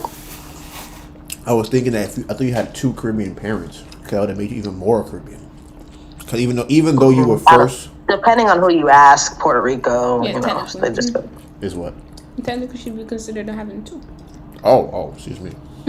My bad. So I'm saying, depending on who you ask. If you don't ask, as Someone will long as say you don't ask a Puerto Hispanic, Rican, it's not the same. if you ask anybody that's not Puerto, if you ask a Puerto Rican, they'll tell you they're not Caribbean. I'll tell you that. You're Puerto Rican. Is that true? I was gonna say, I don't know if my family agrees, but I hear you. You saying that if you ask you said your mom Puerto Rican, your dad Puerto Rican, My dad. and you saying that you asked him, he say he's Caribbean. Well, my dad's like American, so he's like really bad at that. So, but I'm saying my family would definitely say they're from the Caribbean. They wouldn't say they're from America if that's like the other option. No, What's it the would be Puerto Rico. I'm Puerto Rican. That's the other option. I mean, being Guyanese is still being Guyanese. What you mean? And you know, being Guyanese is interesting because Guyana is in South America, right? Am I bugging? Is that No, is you're that right. the one? What? Yeah. Because me and my friend Jaleel, me and him used to argue all the time about that. Yeah, people used to argue. One time, I remember I was 5. I was in whatever class, and they were talking about South America doesn't have any countries that speak English. And I was like, well, actually, Guyana does, because that's where my family's from. And this lady was legit arguing with me. I was like, all right, I wasn't, whatever you say. I had already been to Guyana by then, so I was like looking at her like, no, like I promise I would know, because my mom would have been speaking a different language if she was not. But yeah, it's a whole thing. They are part of CARICOM, which is why they are that. They were still run by whoever the people who came through and ran all the people. So Trinidad and Guyana are included, though they are technically like in the South American waters. Wow, yeah, I didn't even know how close Trinidad was to Guyana until I really looked It's at an a map. hour plane ride, girl. Bro, that's crazy. I'm like, oh no, you could take a boat over there. You could cross the waters. I've never been to Trinidad, but it's definitely, I've been told it's an hour plane ride. My point still stands. I've never met one Puerto Rican say that they're Caribbean. How many Puerto Ricans you met? And you asked I live. You know where I live? I used to grow up in the Bronx. No, here's what I'm saying. That's where I was born, but obviously, right? Because again, Puerto Rican family. Again, I feel like that was obvious because my mom's not from America, so she was living with my daddy, and obviously, no shock here. The Puerto Rican man was living in the Bronx. Right. But I'm like, I'm saying if you ask them that specific question, that's what I'm saying. This is different. if you, because here's the thing. Here's how I know. If I talk to, like right now, when you first started, you said I'm Caribbean. That's what you said, right? You didn't say you was from Guyana. You just said I'm Caribbean because it's the Caribbean. I have never met a Puerto Rican say I'm from the Caribbean. They say I'm Puerto Rican. I'm from Puerto Rico. Jamaicans are like that too. You said what? Jamaicans are like that too. Yeah, but they'll say they're Caribbean. No, they say they're Jamaican, and I think that's more of a conceited, like arrogant thing than it is like them agreeing that they're from the Caribbean. They're gonna say they're Jamaican every time. I would give you that as well. However, I will give you that because I do think that Jamaicans say Jamaican before they say the Caribbean for sure, and then somebody else will call them Every day, right. Like they think the Caribbean is like Jamaica, no big across the thing, and all the other little. Even though they small, like they are in size geographically. It is a small country. It is small. Don't tell them. It is. I know. You're little, but you're tall. I get it. Bro, I didn't even. You know how big like Cuba, Haiti, Dominican Republic. They them places is big in comparison to Jamaica. It's crazy. Sometimes I really just look at the map, and I just be like, wow, look at this. It's like a spot. Bro, what's that? Next time I see a Puerto Rican, I'm saying, yo, bro, you Caribbean? I'm like, what? We talk about Puerto Rican. I want you to do the survey. Right. That's what I'm saying. Like, would you say you're from the Caribbean? Right. Simple. It's a simple. They probably said never even been there before. That's what they would say. Nah, I never been there, bro. What you mean? And I've been to Puerto Rico. I'd be like, but you did not. I'd be like, okay, sure. Because I'm telling you right now, Puerto Ricans are Puerto Rican. They are not Caribbean. All right. I'll ask my titi. Right. Check it with my grandma. See what they say. You say a titi? That's funny. You don't call me a tia? That's what you call them. What do you do? I thought it was tia. My tia. I think that other places call them that. The Dominicans? Dominicans say tia? Yeah. I don't even say tia, just not Puerto Ricans. You say it again? I didn't hear you. No, I want to. You live, it's recording, you gonna play it back. What? I didn't hear what you said. Yes, you did, because you repeated it back. See? Wait, but you said you're not Dominican, right? I'm not Dominican. Right. And then I said that Dominicans say tia. You said something. I didn't hear what you said. Oh, I said I hear a lot of Spanish countries say tia. Oh, okay. But we do not. Gotcha. Yeah, that's that. Growing up in the Bronx, and actually I have a person I call my brother, who is he's Hispanic, but in that talking to him, I learned the only thing that really matters is to not call a Dominican a Puerto Rican and vice versa, and not at any time. Right, at no time did anybody bring up Caribbean. Honestly, until right now, I never even heard that Puerto Ricans were Caribbean until today. So obviously, I am 28 and I have never heard not a single Puerto Rican tell me it's Caribbean ever. So that's all I'm saying. I'm just telling you, I feel like I've never heard a Jamaican person say they're Caribbean either. And I know a lot of Jamaicans. I would. Dad, you know what's crazy? Dad, I was about to disagree, but I had a friend, right, and half of him was from St. Thomas, so I think that's why he would say he was Caribbean because of the St. Thomas part and not the Jamaican part. Yeah. So what usually happens is Jamaica is popular. So, and again, they little but they tall, so they feel so big and strong. So they say they're Jamaican. And because other countries feel like people don't know where they're from, for example, I say Guyana, and people are like, oh, Ghana? And I'm like, that's dumb. That's like the commentary that comes along with it. So people just say Caribbean because it's easier. You don't have to differentiate between St. Thomas, St. Croix, St. Vincent, Dominica. You don't got to do none of that. You good. From the Caribbean, they say what part you can answer real quick. Or they don't say anything. It's a safer place. Jamaicans don't feel like that. Everybody know who they are because they run things, as they say. Okay, let me ask this question. What are the popular things about the other Caribbean countries? Like, what are some highlights of these other places? I think Trinidad has Carnival. There's highlights?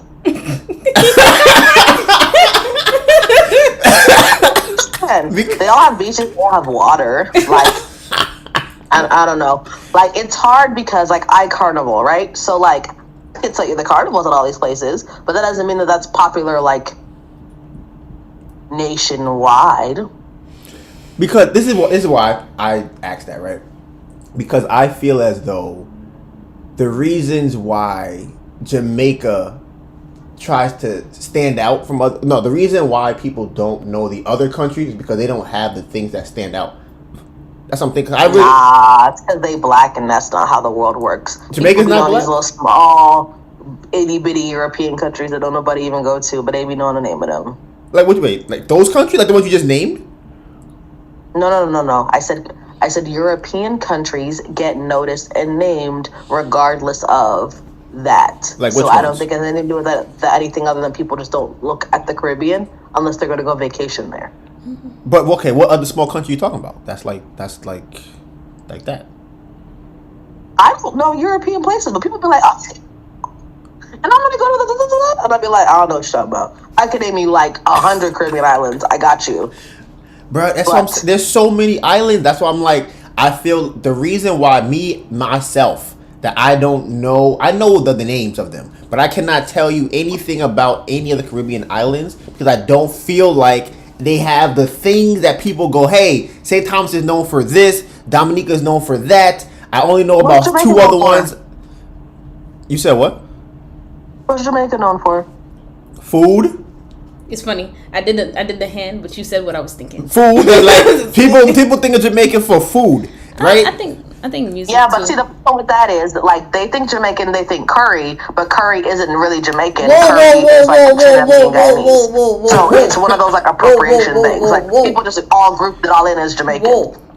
First of all, Well, obviously Jamaica has it great is branding. jerk chicken and not curry. They have great branding in I Jamaica. agree, but people will say, "Oh yeah, I'm gonna have some Jamaican food. I'm gonna have some curry," and I'm like, "I think you understand how this works." But I hear you. But again, they just group it all together. They just go, That's true. even here. So in LA, the one thing I hate, like, I haven't gotten over, I didn't contemplate it, like, do I, like, start this myself? Like, do I need to create one? They don't really have Caribbean restaurants. Like Jamaican So then restaurants. people who here, no. I mean, anything that is, like, so fine, no Jamaican restaurants, no Trinidadian, nobody, no Okay. Cuban, like literally the whole like Caribbean right there. It's not a thing. Cuba's a Caribbean island. No. Look, sir. Yes. You see? On the map for you. I just want to circle it on the map for you. I do. That whole area, under Florida, right? All of that is considered the Caribbean. You see? Now, how people, Sir. That's what I'm saying. Cause I'm like, okay, Cuba got their own mark. They got a whole situation. They got stuff. They got what's the one with the jail? What's that one called? Where they Guantanamo put? Isn't Bay? that in Cuba? Maybe. They no, got. that's in Mexico. Oh, they got something in Cuba where they be torturing people, and it's in, they had one over there. Cuba had its own stuff. Jamaica got its own stuff. Even if it's like torturing or bad stuff, they have things. I don't know any stories about the other Caribbean islands that even I don't know them. And you say there's a bunch of them. I know. I could probably name 4. Maybe I can name more than St. 4. Thomas, Dominica, Dominican. Wait, what? It's a different Dominican place. Republic? It's different. There's another one? It's different. He making stuff up. There's 2 Dominican Republics? It's like Dominica, Dominica, and then there's and then there's there's Dominican Republic. Yep. That's what I said. I said Dominica. And then there is the Dominican But Republic. is Dominican Republic a Caribbean island? It is We connected just to talked Haiti. about Oh, wait. this. I said, could you show No, me it's the not map, connected. please? It is connected to Underneath Haiti. Florida. Yeah, Hispaniola. Underneath Florida, all of that is considered the Caribbean. What happened? Dominica's a different place. People Not a- separated because can you show his face? Because I feel like he's making a face right Oh wait, now. someone said Garvin said, to be honest, I never heard of a Caribbean person from the island never referred to themselves as Caribbean. Wait, say it. I have never heard a Caribbean person from the island never refer to himself as. That's me. Am I the person that doesn't refer to himself as Caribbean? I don't know. Wait, You say you can't see my face, Rue? Is that what you said? I have never. I don't know if I understand that statement. No, you say you can't see my face? Because I can't see your face. So I was wondering if you were making a face. Wait, can you see it now? Is what I'm saying? Oh no, maybe I'm frozen. Maybe No, we can see you might you. have to swipe over. Like, what do you see on the screen on your side? Now you're just loading. Okay, I thought maybe it was there. But yes, my face was definitely like.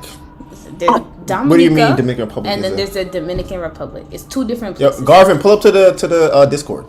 Say it again. Is So, wait, Dominica? I wish I knew what Garvin was saying because I don't know. I don't understand, and I want to understand now. What I'm He said he's saying. never heard someone say they were, or Right. he did hear. Yeah, he gonna have to pull up because I need more explanation to that. Rock, come over there. Move. Sir. Move.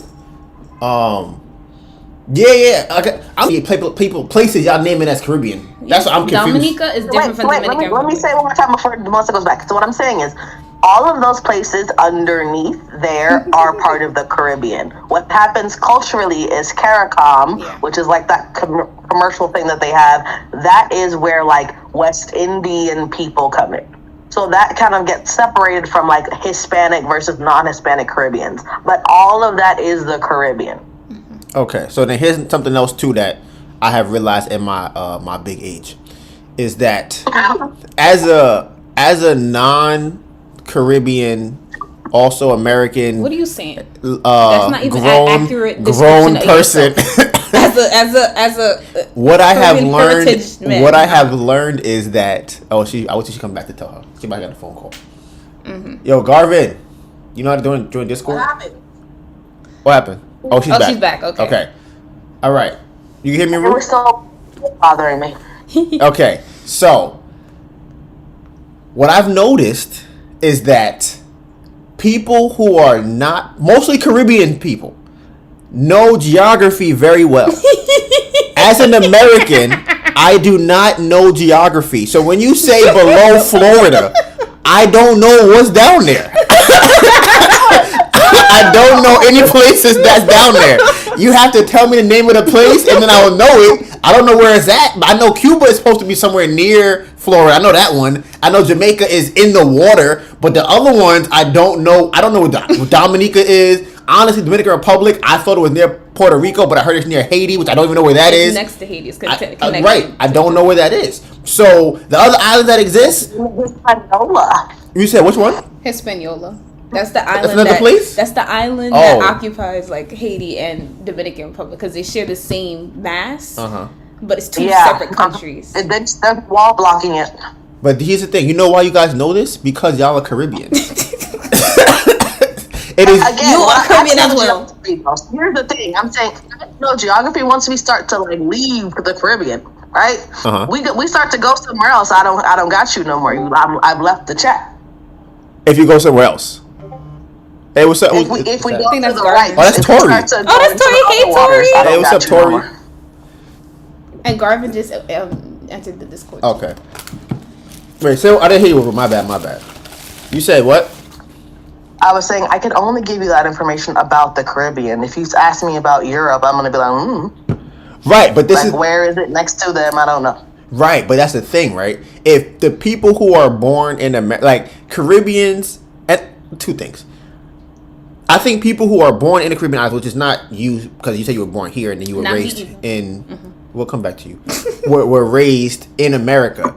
It is like their parents make it, or if they're born in the Caribbean islands, the schools say, "Hey, you're gonna learn geography very well. Like you're gonna know all the states, you're gonna know all the islands, you're gonna know where they at, how they at, everything." Right? Then I think that the parents also have that ingrained in them to know which island is what, where it's at, and where the states and how they reside. They know all the presidents and stuff. I can't name you the president, but I guarantee, as a Caribbean person who was born in another in the Caribbean islands, they know all the presidents, all the states. I cannot name all the states, and if I can't name the states, I guarantee you I can't name the islands. You just told me about 3 islands right now I never heard of.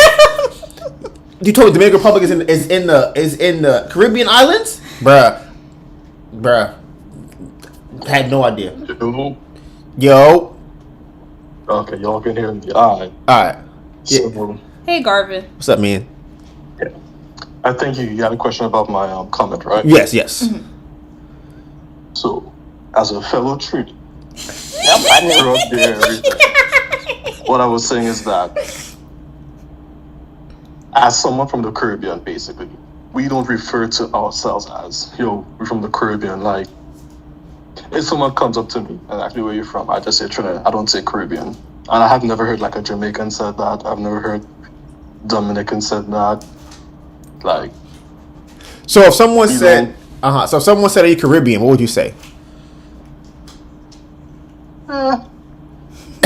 trying to be more discreet more than anything else, to be honest. You said you'd be more Usually Uh-huh. when more if they're from the Caribbean, they'll say what island specifically. They don't just generalize and say Caribbean. If they're from the islands, right?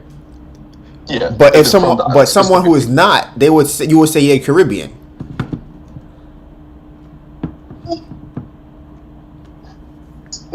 Nobody says I'm Caribbean. like I know a lot of people who are like, you know, born here, but their mom is Jamaican or Trinidad. They just claim that country. You know what's They don't even say crazy? the Caribbean. You know what's crazy? Wow. So I'm probably, maybe I'm not. I probably am. I'm probably the most American person out of the 4 people that are here. Maybe I don't know about Bill, because here's the thing: you're African, right, Sarah? Sarah from Vegas. Nigerian, right? Oh, right. See, exactly. She gotta say I'm Nigerian, right? And she's Yoruba. Am Right? I right, Sarah? Am I right? Yoruba, she said. You are absolutely right. Yoruba, Okay. absolutely. So something that I just realized right now, right, is that I have been colonizing, or whatever the term would be, for other places, right? Because I'm like, oh, y'all all Caribbean, like y'all Caribbean, but now y'all are saying that the people who are from the islands don't actually say it about themselves, and I've never noticed that. I'm like, oh, you from Africa, like you African, that means you whatever country is all in the same continent, right? And I'm like, the Caribbean islands, like he was just saying, if people who are from there, they will not from Trinity, but they also will ask another person, which island are you from, as opposed to are you Caribbean? But I would not ask that. Oh, you would just ask, are you Caribbean? Right. I would just say, you're Caribbean? Oh, okay, cool. Like, and if you told me you're Trinidadian, I would say, oh, he's Caribbean. Like that, in my mind, I would just instantly go to, this person is probably Caribbean. Yeah, And I never realized that until right now. That's crazy. That's interesting. You learn something new every day. Well, as someone who's from Guyana and nobody knows where it is, and they constantly say I'm from Ghana, no one has time for that. So I get it. Mr. Trini Man feels differently because Trini men also kind of go into the Jamaican like, I Trini bone. You know, they're very that. So I get it. I'm not hating, but I'm just saying my bigger place is less popular. Therefore, plenty of my family don't say they're from Guyana. Because hearing it's from Ghana is way more annoying. Like it is very. The only way to differentiate for people so them to know that it's not Ghana is to say it's in the Caribbean. That's the only way they know. Let me pull up a map on my phone. Cause you talking about The all these people are- islands. That makes sense. That makes sense. There's a bunch of islands But that. again, I would hear you talk and I would not say I'm Caribbean to you. I would say I'm from Guyana because I could hear your Trinidad accent. Like I don't need to say it, but you know the people you got to say something different to. Yeah. You know from like jump like this he not gonna know where that is. Like a Donovan, I mean a Donovan to be like nah. We not gonna tell Donovan the country name. He don't look like the type. Listen, I'm about to look it up right now. You saying that there's all these islands down below Florida, and I gotta see all these islands that you talking about. Because I guess I know there's Trini, which I mean, is it? So Trinidad is the country, is the island, right? It's Trinidad and Tobago. There's 2 of them. What do you mean? There's 2. Like, what does that mean? It's 2 islands, Trinidad and Tobago. And are they both Trini? Like that? How that works? Or No, wait, what? I'm confused. I didn't know why you said that. I thought I said something. I didn't hear you. Same country, 2 different islands. Oh, okay. I get what you're saying now. Okay. Yeah. All right. Let me see. So I'm just saying, if you go look at the islands, you're gonna see there's a Trinidad and there's a Tobago. Like they are. Okay. Yeah, it's 2 separate. Let me see. Where is? But yeah, anything from Florida, Bahamas is considered Caribbean. Aruba. Yeah, Aruba, Dominican. There's the ABC Islands. I always forget those. I just put them together because I never remember what them. Yeah, I pulled up a thing right now. I'm looking at the countries they got here. The countries they got here.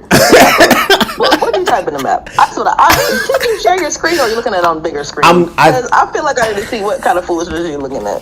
I think I could share it. I tried to, but it said that I might lose audio. So I'm gonna try and see what happens, and then see if it lets me share it. System screens.